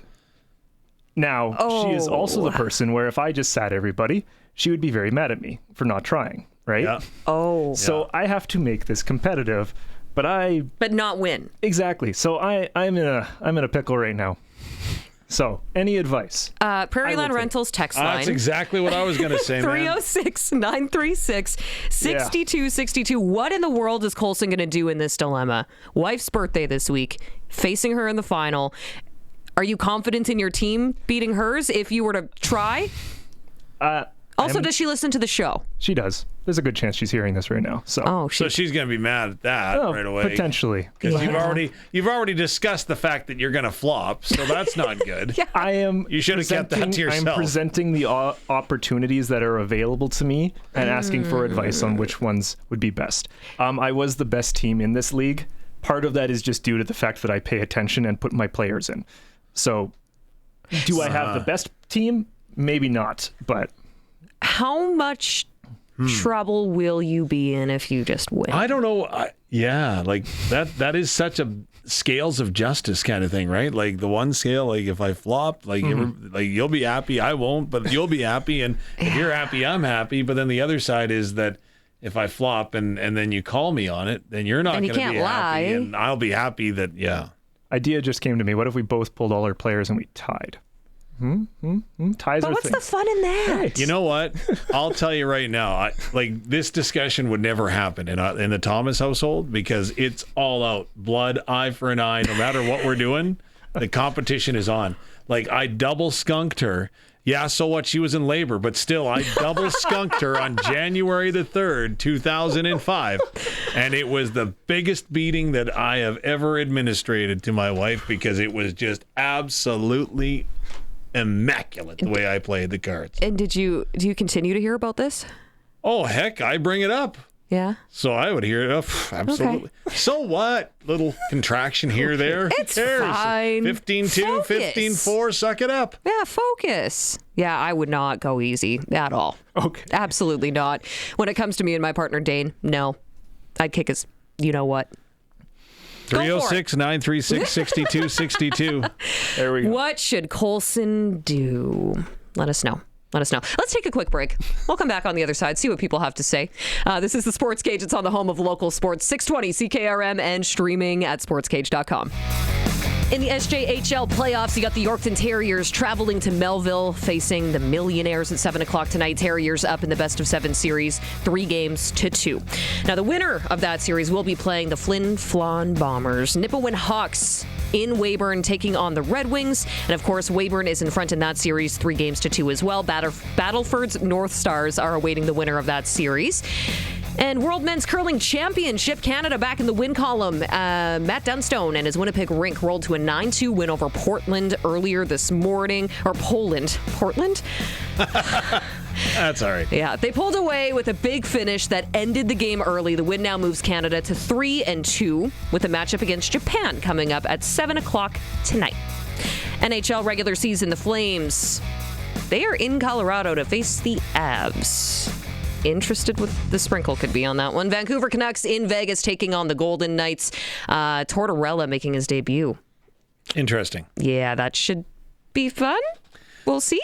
There's two dandy games that are off the beaten path. Yeah. That Vegas game tonight to see Tortorella and the Toronto-Anaheim game. Well, because Radko Gudas, his status is still not clear. Obviously, the last time these two teams faced each other is when he had that hit on Matthews, which effectively ended his regular season. So no one stood up for Matthews at that point from the Leafs. I was curious to see if maybe there would be some repercussions tonight.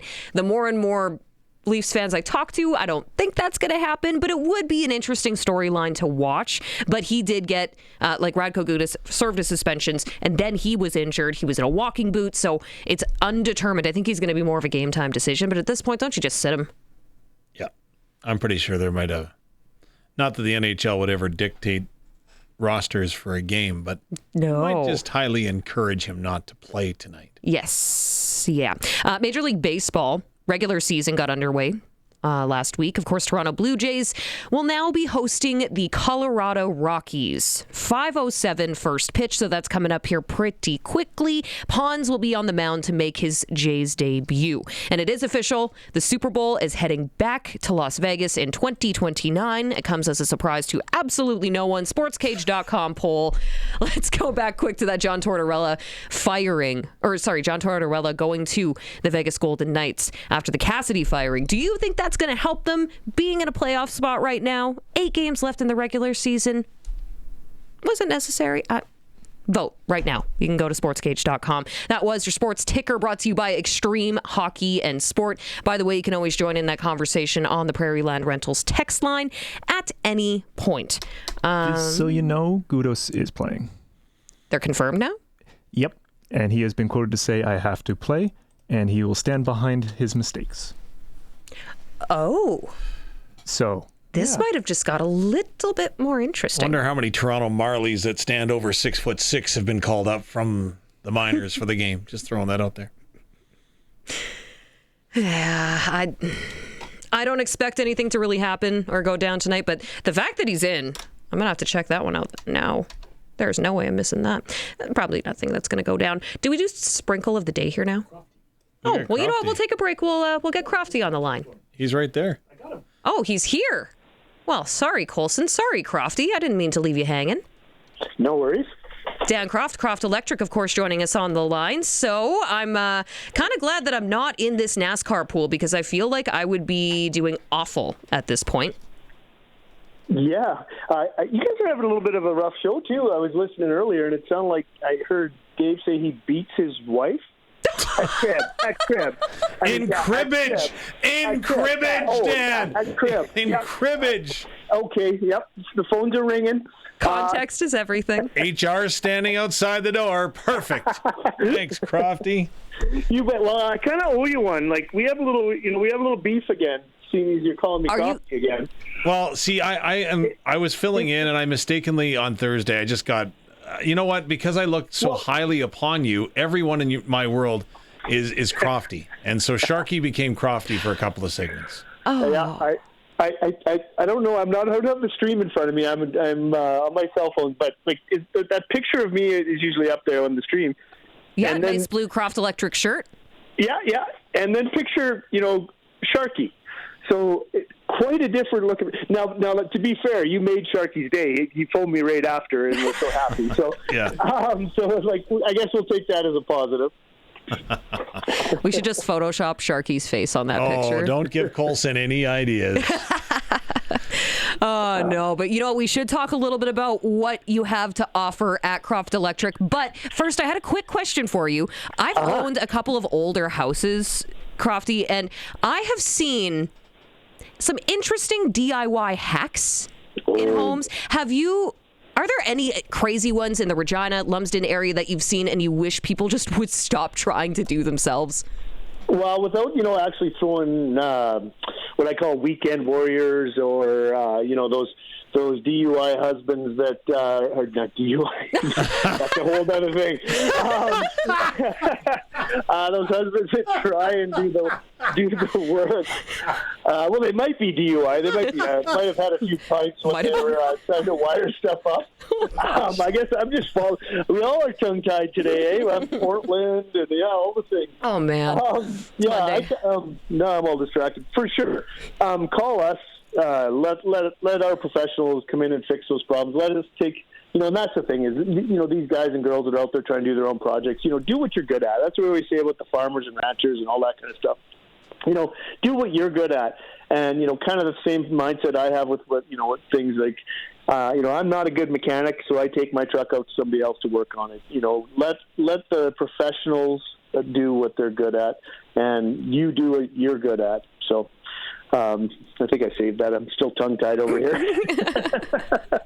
I'm going to go ahead and take the high road here. Yeah. I'm taking the high road, but I am going to ask, when it comes to job size, again, I've got these lights in the basement. I have no idea why they're on a dimmer switch, how they're on a dimmer switch, or any of that. Is that something that's too small? I know that you guys can help with cabins and making sure that everything is up to code at the end of the day. Is it all kinds of projects you'll work on? That is a great question. I had this exact conversation with a guy a couple weeks ago. Kind of thought we were too big to do some of this little stuff. And no, we have 4 full-time service crews that do exactly that. They come out. We have Cody and Kyle are 2 of our best that come out. Cody's amazing with fixing those weekend warrior projects. They're coming in on an aluminum, house inspection or knob and tube, or coming down to your basement and telling you why those are on dimmers and maybe taking them off dimmers or fixing them, whatever you need. We have the crew that can do that for you, as well as, the farms, the ranches, the cabins, and everything else, too. Well, they do it all, and you know what? They do it right. They only need to do it once. So how do we get in touch with you, Crofty? Big projects, small projects, everything in between. It's spring, so I'm sure you're going to be booking up quickly. Oh, for sure. I'm looking out the window. I think it's spring, but let's not go into that rabbit hole. The best way to get a hold of us is to give us a call at 306-586-1333. Please follow us on all socials. Keep track of everything that's going on there. And then, of course, we have a beautiful website at www.croftelectric.com. Dan Croft, Croft Electric, or Crofty, as we like to call him. Thank you so much for the time, man. You bet. Have a great call. Thanks so much. Take care. Coming up next on the other side of your news, we have Darian Durant. So you're going to want to hang tight for that. This is the SportsCage, and it's on the home of local sports on 620 CKRM and streaming at sportscage.com. Appreciate you being here for the Monday edition of the SportsCage. I'm your host, Teagan Witko, joined by Dave Thomas, voice of your Saskatchewan Roughriders, and, of course, Mr. Colson Schultz, who is in a bit of a pickle right now, facing his wife in his fantasy basketball final, and he's not sure. Her birthday's this week. Yeah. Should he whip her or let her win? You can let us know. Prairie Land Rentals text line 306-936-6262.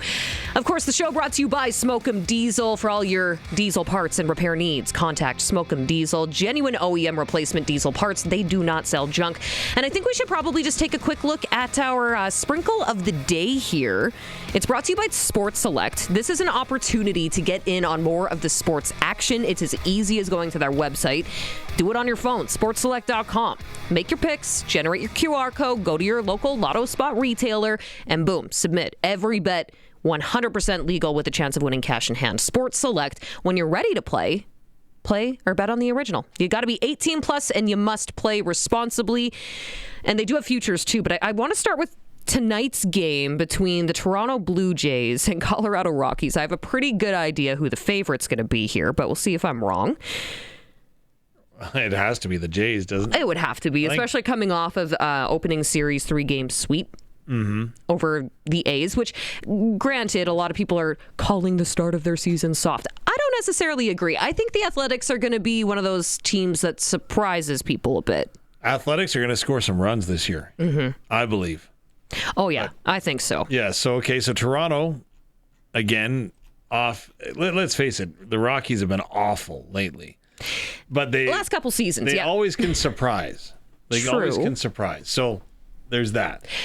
But it does make sense that they are the favorite. I mean, maybe some extra motivation starting their 50th season, watching that banner being raised during the home opener on Friday night. But you could sense the disappointment on some of these guys' faces. They wanted that to read World Series champs. Oh, they did. It was. I think that game's tomorrow, right? Good celebration. What's that? The Rockies? Yeah. Rockies and Jays are tonight. Why don't I see it? Is it already started? 5:07. Yes, yeah. 4 minutes ago. There we go. Oh, that would explain That's it. why you can't see it. I had it pulled up here as we were listening to the news. Oh, so that would explain. So I was like, trying to get the we'll buzzer talk beater about in. this. Well, yeah, something like that. Why don't we look at the futures? I want to see where we're at with them winning the whole thing. The Jays in the World Series. Imagine that. That would be very interesting. You know what? The Jays weren't listed very highly, though, at the start of the year, right? The Dodgers were up there when we looked at her last week. The Yankees are there, and they still bumped are. up. Yeah. They've jumped up a little, yeah. So they're 5th now. What were they, 6th or 7th last week? Yeah. 7th, I think, paying 15-1. Okay, so now 13. To 1, yeah. Behind the Mets, Mariners, Yankees, and Dodgers. Mm-hmm. Okay. Well, that makes sense. Yeah. I mean, if you were to do a little sprinkle on that now, you might get some good value. Yeah, no, you could. The one that I would really like to see show up on the screen, now there's going to be a lot of things that happen in that Anaheim-Toronto game, like will there be fights, will there be under-over the penalty minutes, those would be good. The one under-over I would really like to see on here that I don't think that Sports Select does, I'll have to go to their website, sportselect.com, and make sure, but the over-under on Colson coming out unscathed after this fantasy basketball game with his wife. I think that there's a lot of under on that one, like it's not going to happen, but that's just me. I feel like it's a battle. I'm sorry, buddy. You're not going to win either way. This is take the L. And I don't want to touch this one. Yeah, take the L, true. move along, and just grin and bear it. It's fine. There's no right answer here. There isn't. No, there definitely isn't any right answer. But that was, our sprinkle of the day. I don't know how we landed there, but here we are. So now why don't we head out on the Western Pizza Guest Hotline? It's the pizza that's known worldwide for a reason, loaded with toppings of Western Canadian ingredients and always cooked to perfection. The one, the only Darian Durant. It's time for Double Talk with Saskatchewan Rough Rider legend Darian Durant. Double Talk is brought to you by Campbell Safety Consulting. At Campbell Safety Consulting, we work towards helping companies create a competitive edge by executing a proactive health and safety program. Well, hi, Darian. Happy Monday. How you guys doing? Sorry I'm late. Oh, it's all good. But now we have to put you on the spot just a little bit. I'm not sure if you heard us talking about Colson's dilemma. No, I didn't. What's going on? So Colson, he's in a fantasy basketball league, and he's in the final, and he is facing his wife.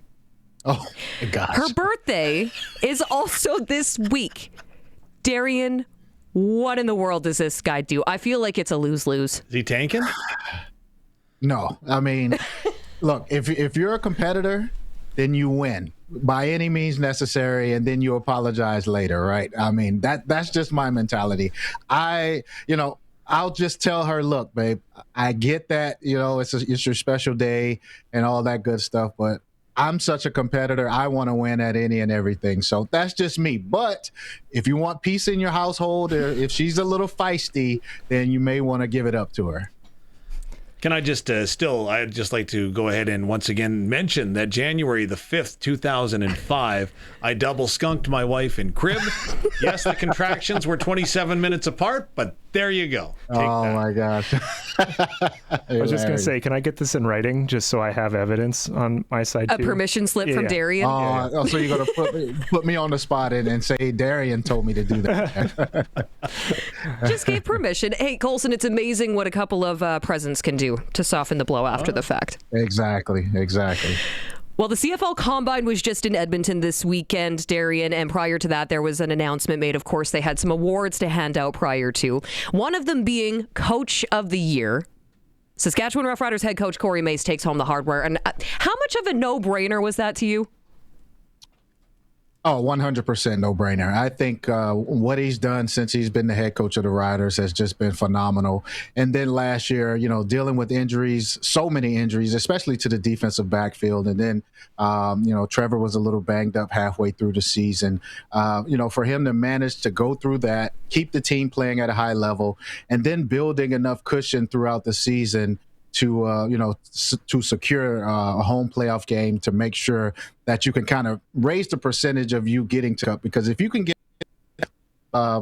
teams at home, you definitely give yourself a better chance to get to the Grey Cup. So for him to accomplish all of those things, keep the team under wraps, and then when I was around those guys, just the level of respect that he has from his demanding of them, but at the same time gives them the freedom to kind of be men and be themselves and conduct themselves as pros. Just his all around demeanor, how he is, I definitely think he deserves it. And for him, like I said, to keep this team playing at such a high level throughout the season, he definitely deserves the award. There was no better coach this year, and well-deserved, Coach Mace. Your former teammate, Jeremy O'Day, as well as his team, right? Paul Jones, Kyle Carson, Larry Dean, and Jordan Greenlee, all were recognized for being the best football operations department in the league. What would be the criteria when you look at that? What do they succeed at? I mean, everything. I mean, they're the champs, right? And I think you can go back to when I'm not so sure that Craig may have been on the hot seat so much, but J.O. was kind of on the hot seat a few years ago. And a lot of fans wanted him out. They didn't think that he was doing a good job. And, so for him to kind of be on his way out, according to some fans, and then, reaching the pedestal a few years later, that itself just speaks volume on the what he was able to accomplish. And it seems like each and every year he's finding guys to replace starters. You can't keep everyone every year. So, when you lose guys to different teams, he's done a good job. That scouting department is always doing a good job of finding talent. You look at Dante Myers, Keyshawn Johnson, some of those receivers. The defensive backfield has stayed intact. But if you just look around this football time, there's a guy that seems to either go down or leave. There's someone there to replace him and keep that level of play at a high level. So that's just a direct reflection of J.O., his staff, and those guys' ability to find talent and keep depth on that roster. So I'm building my Madden fantasy team right now, right? So we get the expansion franchise. We're looking for our first GM, right? And so there's all the different attributes that they stack up, right? There's scouting. There's the opportunity and ability to sign players, re-sign players. There's the drafting. Which is most important in your eyes, if there is one that you can rate above the other? I would put the ability to find players first, and then I would go with drafting and keeping the Canadian talent, making sure you have the type of Canadian talent you need to fill out the roster. I mean, like you look at the transition into Dante Myers and Keyshawn Johnson. These are guys that played at a CFL All-Star level, and who would have thought that when they first entered the league. So, I mean, he's definitely found talent, not only from the U.S., but you look at the Canadian depth as well. At the receiver position, the defensive back, the safety position, he's been able to just find guys to be able to fill out that roster. And not only that, just play at such a high level. So I definitely that you have on the guys get hurt every single year. That's just part of the game. And there's always a guy there to fill in as if, he's been there for 5-10 years, and there's no letdown at those positions. So,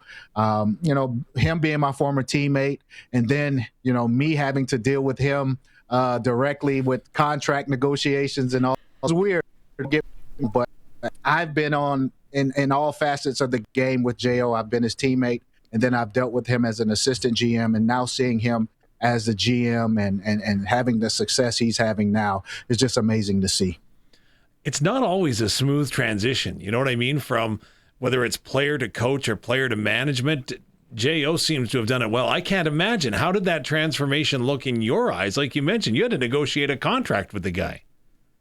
Well, you have to be mentally strong. I mean, that's first and foremost. I mean, when your teammates, you're at others' houses, you have dinners, you're interacting as more so friends and teammates and business partners, so to speak. So it's a different type of reaction. But then once you make that transition over to the front office, now you have to kind of put those friendships aside. You have to, focus on the business part, make sure you're building a team in the right way. And I think he's so mentally strong that he was able to kind of separate himself from teammates, because it's not only me he had to deal with, right? I mean, it was myself, Dress, Getz, it was the whole crew of guys that had played with him previously. So for him to just, put the feelings to the side, he didn't worry about our feelings, so to speak. And you can't do that when you're in the management spot. So I just think he's so mentally strong when it comes to dealing with the guys. He takes his feet out of it.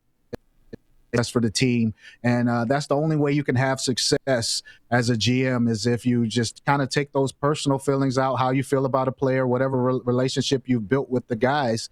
You have to let that go, and you have to do what's best for the team. And he's always done that. And just to go back a little bit here to the importance of a coach that has a room, a coach that can lead from the front, a guy like Corey Mace. There's a situation in the NHL right now where a coach was just dismissed with 8 games remaining in the regular season. The team is in a playoff spot, and then they bring in someone brand new. What is that? How does that affect a room, having a change that late in the season? I know hockey and football are different, tough. but... I know, but I mean, when you're having success, your playoff team, and then you lose your coach, it's tough. I mean, and then a lot of the guys, you develop these relationships with your coach. You get to know them. You find what they like, how they expect you to play, and then you get another guy coming in that's that authoritative figure, and he's trying to tell guys do. If you're not enough as a player, you're still upset that the previous coach left. So you may not want to hear so much that the new coach what he has to say. So it's a difficult situation for sure. I think only the strongest teams mentally are able to get through times like that.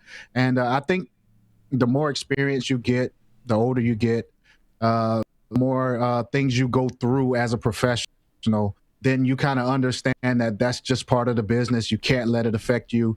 You have to focus on playing the game. And, that's the main thing. You have to keep that at the forefront of your brain. It's just, I'm here to play. I can't control what happens in the front office, and I just do my job each and every day. Now, it would seem from the outside looking in that the way that these two coaches work with one another is very different. For example, the one coaching style, they call it player friendly, or very much a player's coach. And the other coach seems to be more authoritative, comes in, it's my way or the highway, so to speak. When you're dealing with two differences, right? Like you played for Ken Miller at one point, you played for other coaches that, had that other reputation. What is that like as an athlete? Because you, end of the day, got to work with them. You're the star player. Yeah, that's what it goes back to what I said about being mentally prepared for situations like that, and being prepared for the different type of coaches that exist. I mean, like you said, Coach Miller, he was more so of a player's coach. Spoke, raise his voice at all. And some guys took to that, and then some guys may need a kick up the rear end sometimes to get motivated and to get going. So, it's an individual thing. I had the opportunity to play for all types of coaches. So I was cursed out by coaches. I was catered to coaches. I was let go by certain coaches, and certain coaches didn't like me. So I was able to experience it all. And I think that, when you if you're dealing with a coach, especially a coach like Coach Mace, who has pretty much seen it all, he's had success at every stop he's made. And I think he lets the guys know that, look, I'm gonna let you be who you are as long as I see 100% effort from you. You're doing everything you're asked and you're conducting yourself like a pro. So I think those are the coaches that are most respected, the ones that can turn that switch on and off, but at the same time, they have the respect of the players every single day, and they allow the players to be themselves as long as you know you're getting the best out of each player. I know they say respect is earned. If you're a coach, do you automatically get respect and the room has to accept that one way or the other? Initially, you do. Initially, I think every coach has the team. They have everyone's attention. They have, the respect to go out there and do their job to the best of their ability. Thing is, but as the season goes and you kind of get a feel for really what type of guy they are, how they conduct themselves, if they're really how they say they are, if they're pulling your leg a little bit, you can see the fakeness in a coach as the season goes. And I think those are the guys that are less respected, the ones who kind of put on a facade and they're not with themselves. They're doing it for the, so to speak. And the ones who really gain your respect are the ones who kind of stay themselves. They never change, and they make sure that they lay everything out from day one as to what they expect from you. Once you're a coach that does that, and you are a man of your word, and you really, really show the guys that you're there for them, and you'll really take care of them as long as you get that 100% effort, then those are the coaches that you get the most respect towards. Darian, can I go get your on-field perspective for a minute? This weekend was the first weekend Major League Baseball had instant replay, right? So guys are giving themselves concussions, tapping on their head over and over again. But the dynamic that makes me curious is that when you're questioning a call, obviously you have to have some kind of rapport with the official. So, for example, in a CFL game, if you challenge a call, right, the official can be upset that you're challenging it or whatever, but there always seems to be conversations, and more often than not, I would suggest that they're respectful, even with the official coming into the huddle during a timeout. What is that situation and game flow like with officials on the field in professional sports? Well, I think at this point in time, officials and coaches, they understand that they're human and they can make mistakes. And when you're dealing with professional athletes, guys are so big, strong, and fast that, things can just happen. And you may think you've seen something, but that's really not what you saw. And replay is the only way that you can get a definitive answer.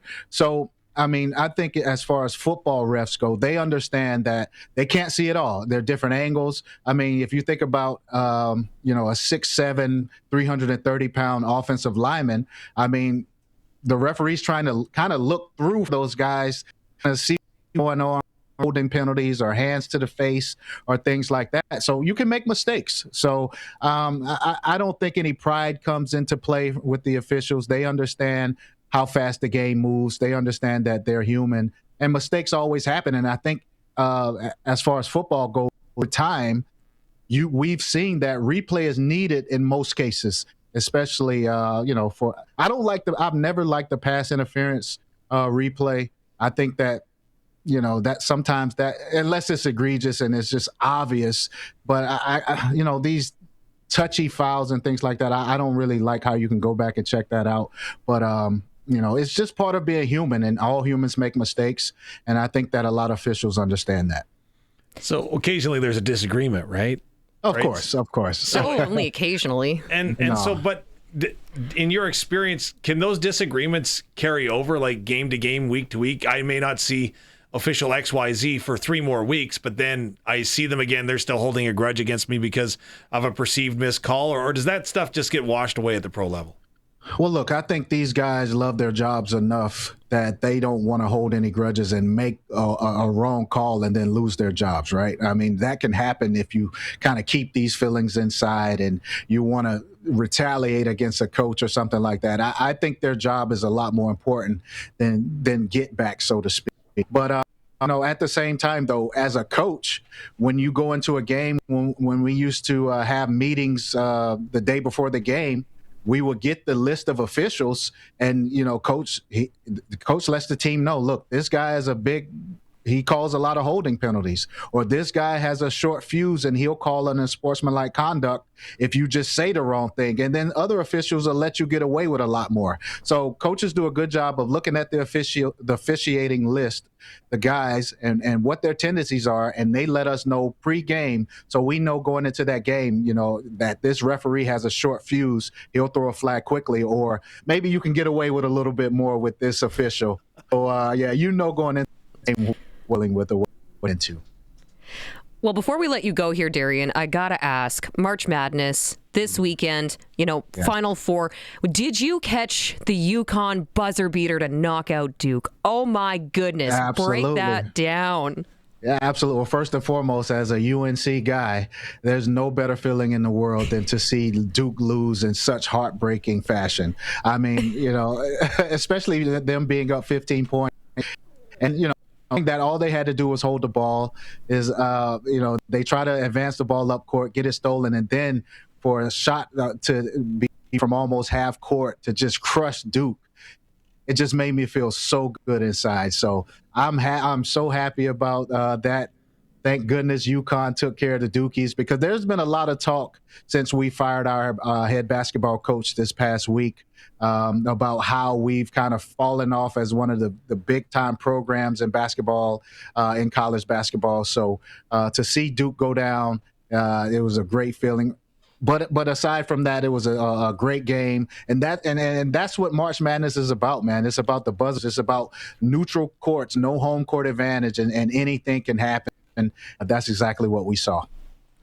Well, I look forward to breaking down the Final Four this upcoming weekend when we chat next week. Yep, it'll be fun. Looking forward to it. I like it. Thank you so much, Darian Durant, joining us. Double Talk with Darian Durant every single Monday. You don't want to miss this conversation weekly. Okay, well, I think we do need to take a quick break. Double Talk with Darian, by the way, is brought to you by Campbell's Safety Consulting. Does your workplace have a proper safety program? If not, call Campbell's Safety Consulting. We'll take a quick break, and we still have your sports ticker on the way, and we also have Patch Chat, so hang tight. This is the Sports Cage on the home of local sports, 620 CKRM, and streaming at sportscage.com. So in case you missed it, SJHL playoffs, they go tonight. Yorkton in Melville. 7 o'clock, Terriers lead that best-of-7 series 3-2. Winner will be playing the Bombers, Flin Flon. Nipawin Hawks in Weyburn taking on the Red Wings, 7 o'clock tonight. Weyburn on top, 3-2 in that series. And Battleford's North Stars will be awaiting the winner of that series. World Men's Curling Championship, Canada back in the win column. Matt Dunstone and his Winnipeg rink rolled to a 9-2 win over Poland this morning, pulling away with a finish that ended the game early. So now Canada 3-2, and they have a matchup against Japan coming up later tonight at 7 o'clock. Let's see, NHL action. 3 Canadian teams going at it tonight. Calgary Flames in Colorado taking on the Avs, and then you have the Canucks in Vegas taking on the Golden Knights for Tortorella's debut after they fired Bruce Cassidy. Toronto Maple Leafs in Anaheim facing the Ducks, and it has been confirmed by Colson, Radko Gudas will be dressing for this game. So interested to see if anything's going to happen there. First matchup since the Matthews hit that effectively ended his season. Major League Baseball regular season continues tonight. Second series for the Toronto Blue Jays gets underway as they welcome in the visiting Colorado Rockies. Cody Pons will be on the mound to make his Jays debut. And I must admit, before we get to that quick, sportscage.com poll about that John Tortorella hiring in Vegas. The swapping of the head coaches, is that going to make a difference for the Golden Knights votes? At sportscage.com, that's your sports ticker for Steelcraft doors, made in Western Canada for Western Canadians. Okay, so back real quick to the Toronto Blue Jays. Of course, the Jays sweep that opening series, started 3-0 for only the third time in history. Last time, 1992. The Jays went 6-0, and then it happened a couple of other times, of course. Now, the last time Toronto started 3-0, they won the World Series, 1992. Yes, they did. Also, Our Ag News director, Ryan Young, this is completely his thought process, not mine, because I'm not going to jinx anything here. But Ryan Young, our Ag News director, pointed out something interesting to me last week. So with all this talk of the 2027 MLB lockout, a potential lockout, what happened the year before that lockout? With the Expos and the Jays? And the Jays won the World Series? Yes, that's right. So... yeah, just saying. Odds are kind of in their favor. Only 3 games into the season that they will be opening up that second set. And here's the thing. The Dodgers are next week, so I think people are really going to care about that one. Then it might fall off for a little bit because there's 160 plus games in the regular season. That's a lot of baseball to be watching, but I can't remember the last time people cared this much about the Jays this early in the season.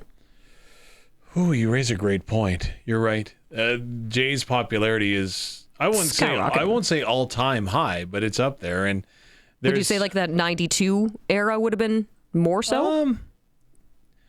I think probably 93. After 92 they won, right? Then 93 they won back-to-back, right? Yeah. I think there was a lot of heightened expectations and a lot of excitement around the team then.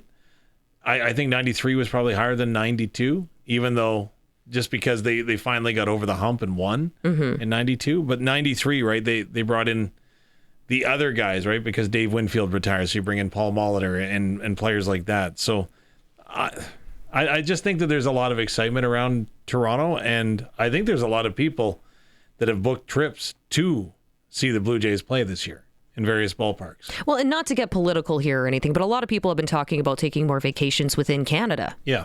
So I have a feeling that Toronto Pearson International Airport is going to be a very busy place this summer. Yeah, with a lot of green for the Riders and then blue for the Blue Jays. Yeah, because those are the only jerseys that we're going to see in that city. The Riders aren't going to Toronto, though. No, they're not. But Toronto's coming here. Twice. Toronto likes us so much that they want to be us, so they're going to play a game here trying to do that. Well, and we were also talking a little bit about the strike zone challenges earlier in the show and the replay. Yeah. And at first, I forgot that this was even being implemented. So I immediately looked up, okay, how many do they get in a game? The number is 2. Yes. So I kind of like it. We did get a text in on the Prairie Land Rentals text line, 306-936-6262. This is from Dean. This is when we initially brought up, replays and some of the changes coming in this MLB season. Dean said, I'm not a big fan of instant replay in sports, but after watching some Blue Jays baseball this weekend, the MLB has it right. Not only is the decision made in less than 10 seconds, but the fans can see it in real time as well. The CFL should really take some lessons from them. Dean in Regina.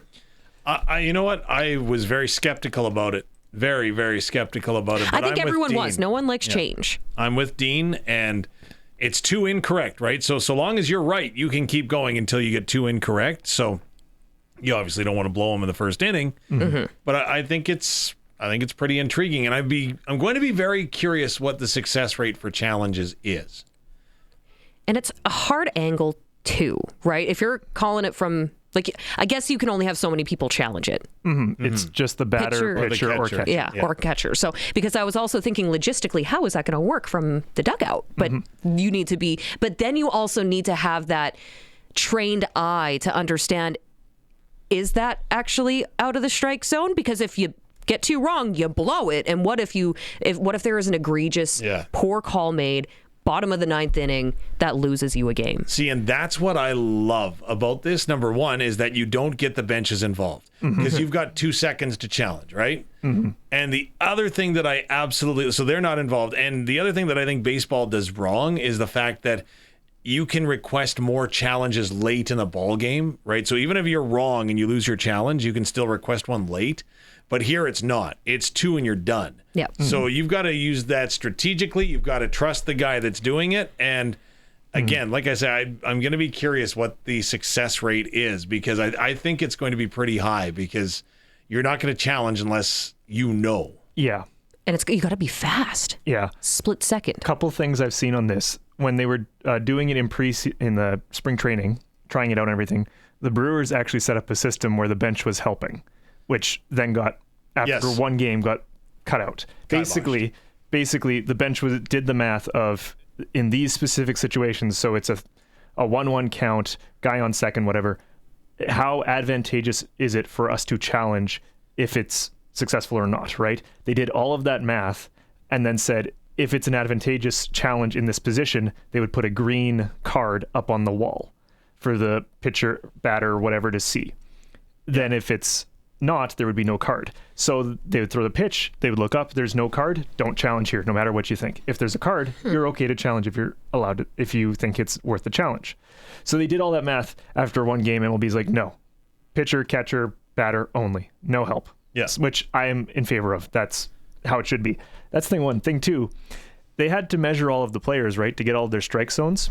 So a lot of the players' heights have been corrected. Yeah, isn't that true? I forgot about that. Yeah. And so here's a tweet that I saw out. So the tweet that I'm showing here right now is reading, in the MLB, they're all short kings now. I checked the height of every hitter against their past listed heights. They were all wrong, right? Due to stringent ABS measurements, MLB lost the equivalent of 3 Aaron Judges, who is 6'7", and one of the player quotes was, I didn't know we were going to get exposed like that. There was a couple players who went from being 6'1" to 5'10". Yeah.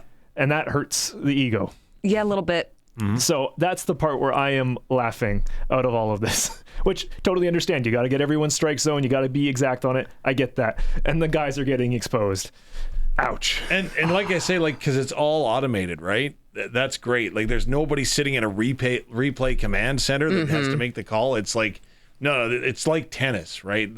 From what I understand, they use much of the same technology as tennis. And I haven't seen what it looks like in stadium, but you can hear the fans cheering. Like, very often the umpires aren't switching on their mics to talk. So obviously the fans can follow along, which I think is brilliant. I think they use a similar one in soccer as well, because they have a camera set up on the line of the goal, and if the ball fully crosses the plane of the goal, then yeah. I think they do that for offside as well. It's 2026. Yeah. This probably should have been implemented a while ago, but there was also an uproar when they decided to implement a pitch clock. Yeah. So I Baby think steps. Yeah, Baby steps. baseball purists maybe don't love all of the changes, but I think it was great. I think it's going to be fun. I think it's going to really add that added element, especially once you get to the postseason. And also, real quick, can I just mention, after Bo Bichette went on his merry way, seeing him get booed in New York with only his 3rd game of the season, talk about being humbled. I mean, he was struggling at the plate for sure, but I mean, Toronto sports media probably not feeling as intense anymore. Welcome to New York, Bo. Sign the big deal, have to perform, right? And if you're wanting to go somewhere quieter, though, why would you go to New York? Well, I think it was more for money. We're going to be paid a couple of bucks. You might go anywhere, right? Entirely valid, but if in your head you're like, I want to go somewhere quieter, New York, first place in the list. He did acknowledge. He goes, I am playing bad, so you should boo me. But yeah, I think his quote post game was something along the lines of, I expected it to happen sooner. Yeah. So he knew it was coming. Like, you have to know when you become a Met, this is the type of environment that you are bringing upon yourself. That's just how it works. While we're talking baseball, did you guys see the cool John Schneider story that came out? I think it was this weekend. Got a nice little letter before the start of the season. So for those who are unaware, Steve Kerr, multiple-time NBA champion, but 4-time champion as the head coach of the Golden State Warriors, sent John Schneider a letter during the after Game 7 of the World Series, basically just saying, hey, saw what you did. You looked incredible. I completely understand the heartbreak. He points out I believe it was 2016 when they lost to Cleveland in Game 7, and that was actually they were up 3-1 and Cleveland came back to beat them, so that one hurt a little extra. So he's like, hey, I totally understand the pain. The loss won't define you. The way you and your guys carried themselves afterwards will. I'm like, that's awesome. That's pretty cool. I mean, there was also... Especially for 2 guys that have no prior connection, right? Yeah. But everyone was watching that World Series game. Yeah. I mean, there was an article it was more of a letter from Ernie Clement that was posted on The Athletic or the Players Tribune or something like that last week before the start of the regular season for the Jays. And he talked about all of that, where he came from, his upbringing, how he got where he is, AHL, his inspiration, and then just everything that transpired leading up to the 18-inning game. Yes. Which, let's not forget, That was insane. That was insane, yeah. Like, thinking back to the end of last season, the postseason specifically, they went through it. Yep. But he still shows up, smile on his face, ready to go. I'm a big Ernie fan, if you can't tell. So, and that, I think it's probably because I read that letter. Now I'm a bit biased. Okay. I understand where he comes from a bit more. Can I share breaking news from the Blue Jays? Sure. Cody Ponce, today's starter, is just left in the top of the third. He was trying to chase down a ball on the way to first. Looks like he hyperextended his knee. They brought out the cart. He's out of the game. So for folks that were concerned about the 8 starting pitchers that they had, and again, most are not healthy right now, Cody Ponce did not look good the way that he tried to stop. He dropped the ball and he tried to stop, and you don't stop that quickly on AstroTurf sometimes. And I really feel for pitchers at Rogers Center because a lot of them are still wearing their steel cleats on the mound. Yeah. And then they have to go and run on the carpet where there's not as much give as there would be if there was grass and dirt, like in every other ballpark except Tampa Bay. Like I said, over 160 games in the season. There you go. So, and in the first series, 50 strikeouts is nothing to sneeze at. No. That's the starting impressive. pitching still came in clutch. Yeah, granted, there's some now apparently more guys banged up. And Jeff Hoffman blew a save in game 1 of the season, but again, it's not like we didn't see that in game 7, but I'm kidding. I'm not carving him. I am not. You know what? My mission right now, my mission to do better this year is Davis Schneider. I think if he does better, and I'm not saying he's bad, I'm just saying that he's very much found a niche, right? Like he'll come in against left-handed pitching and he'll play okay against that. Is the most politically correct pivot. Thank you. He found his niche. Well, he did find his niche, and he found his way onto the roster, and I like I said, I just don't know. Did you also see in the when they did their grand opening ceremonies or whatever, they got his name wrong? They went out of order. They went out of order. They skipped over him, and that was brought to my attention by a number of people that texted Dave. Wow, did you have anything to do with this? And I'm like, no, I didn't touch it. But don't have that kind of pull. No, I thought it was interesting. I looked for that video and I could not find it. I was disappointed I could not find it. Oh, so good. Do we want to hear John Schneider's comments though on the 50 strikeouts? Yeah, sure. I did grab that. Hit me. I mean, I'm always going to be talking about the successes of the Jays. Just back to the strikeouts for a second. The 50 is a record. Nobody's ever done that in the major leagues in the first 3 games of the season. Can you comment on what it's like for your guys to do something that's never been done before? That's always cool, just because this game is such a such a historical game. So I think Pete has a clause in his contract that may have just escalated, may have just triggered. But it's fun to watch, you know what I mean? It's fun to watch the whole collective effort, in terms of putting a plan together and then going to execute it, making sure it's right, you know what I mean, and then executing it. Yeah, man, it's fun to be part of that because this game is the best thing in the world, and to be part of something like that is really cool. And there's a lot of people that go into it. The pitchers get all the credit because they go do it, but there's so much work that gets done behind the scenes that people don't see that we feel really, really good about.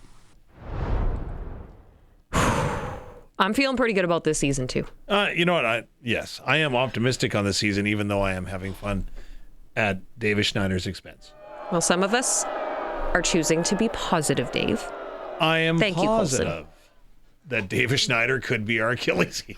Okay, let's take a break. I'm joking. My goodness. Stop texting. Well, you can call them out even more. Prairie Land Rentals text line 306-936-6262. It is the Monday edition of the Sports Cage, brought to you by Smoke 'em Diesel. If you're a fix-it-yourself type of person, Smoke 'em Diesel can supply you with injectors, injection pumps, turbos, and all diesel hard parts. Genuine OEM replacement diesel parts. They don't sell junk. We're going to take a quick break. We'll be back in a second here. It is the Sports Cage, and it's on the home of local sports. 620 CKRM and streaming at sportscage.com. Yeah, welcome back. Monday edition of the Sports Cage. My name's Teagan Witko. I'm here with voice of your Saskatchewan Rough Riders, Dave Thomas. Colson Schultz, keeping us on track all afternoon long. 3 hours, and we almost got to everything I wanted to talk about. And then I'm going to drive home and say, oh, yeah, there was 10 other things that I meant to bring up. That's what you get on Mondays. I love it. Monday show brought to you by Smoke 'em Diesel as well. And join in the conversation anytime on the Prairie Land Rentals text line at 306-936-6262. Even our pal Greg messaged us, letting us know Corey Chamberlain, defensive coordinator for the UFL St. Louis Battlehawks, watched a game over the weekend, was surprised to see him on the sideline. Yeah, he got named to the spot just after Christmas, actually, so good on Corey. Yeah. I like to see those familiar faces. But I did want to take a little bit of time here before we run out of it to talk about March Madness. So did you do a bracket this year, Dave? I filled one out because I was pressured into it. Was there money on the line? Great thing. I think I paid like $5 or something. You know what? I was guilted into doing a Survivor pool, and I don't even watch the show. So I feel ya. I still don't know if my guy's in it. If anybody knows if Coach is still on. Coach is still going. He's a Dragon Slayer. I'm sorry, what? Coach calls himself the Dragon Slayer. And I was told he's a little unique. He's a character. Didn't realize he was falling into Dragon Slayer category. Okay, didn't realize you were also a Survivor fan, but good to know. March Madness. Yes. Let's talk about March Madness. I think everyone's bracket is busted at this point. I did a little research over the weekend because this is apparently how I like to spend my spare time. But the odds of filling out a perfect bracket, 1 in 9 quintillion. That's a big number. There's a lot of zeros on that one. Don't even ask me how many. So 1 in 9 quintillion. So you have better odds of having sextuplets, being eaten by a shark, being struck by lightning not once but twice. Yeah. That is 1 in 19 million. And then flipping heads, like a coin. Yeah. Flipping heads 20 straight times. That's 1 in 1.4 million. Sounds like we got a challenge tonight. Let's see how many we can flip this coin here. So that's how you like to spend your free time? Apparently so. At least mine's a little bit more fun. Yeah, true. Quick, easy explanation on quintillion. So you know what a billion is. Mm-hmm. Times that by 1,000, you get a trillion. Mm-hmm. By 1,000, you get a quadrillion. By 1,000, you get quintillion. Quintillion. I knew it was a big number. I'm a visual person, so I can't figure that out. See if I can grab a graphic in 60 seconds. Yeah, because we are running out of time here. But I just wanted to make everybody feel better. If your bracket got busted nice and early, those are the odds we're working with here. I mean, no one would have predicted that UConn win. No one would have thought that they were going to knock off Duke in the way that they did. They came back from 19 to advance to the Final Four with a 0.3 second buzzer beater at the end of the game. Mullins has got to be feeling pretty good today. Or maybe not so good because they celebrated a bit too hard, but they got a week to recover. True. They do. Yeah, Saturday, or this upcoming Saturday Final Four, Illinois versus UConn, Michigan versus Arizona. So in that first one, Illinois 3 seed, UConn 2 seed, and then you have the 2 first seeds in that other matchup. So I'm curious to see who's going to take this all. Oh, look at that. Colson coming in clutch. If you're watching the stream, we have a visual. It's a big number. That's all we got. It's if you're listening on the radio, I'm sorry. That was quick math. Thank you. Okay. 18 zeros. 18 zeros. That's insane. When you put it on a piece of paper like that, I can kind of understand it a little bit better. Bottom line, I wouldn't have won. No. I didn't even bother doing Me neither. a pool this year. Okay, we got to wrap her up. I'm getting the sign from Colson. Thanks for spending the time with us on this Monday installment of the Sports Cage, brought to you by Smoke'em Diesel. Hope you can join us for the rest of the week and next Monday, of course.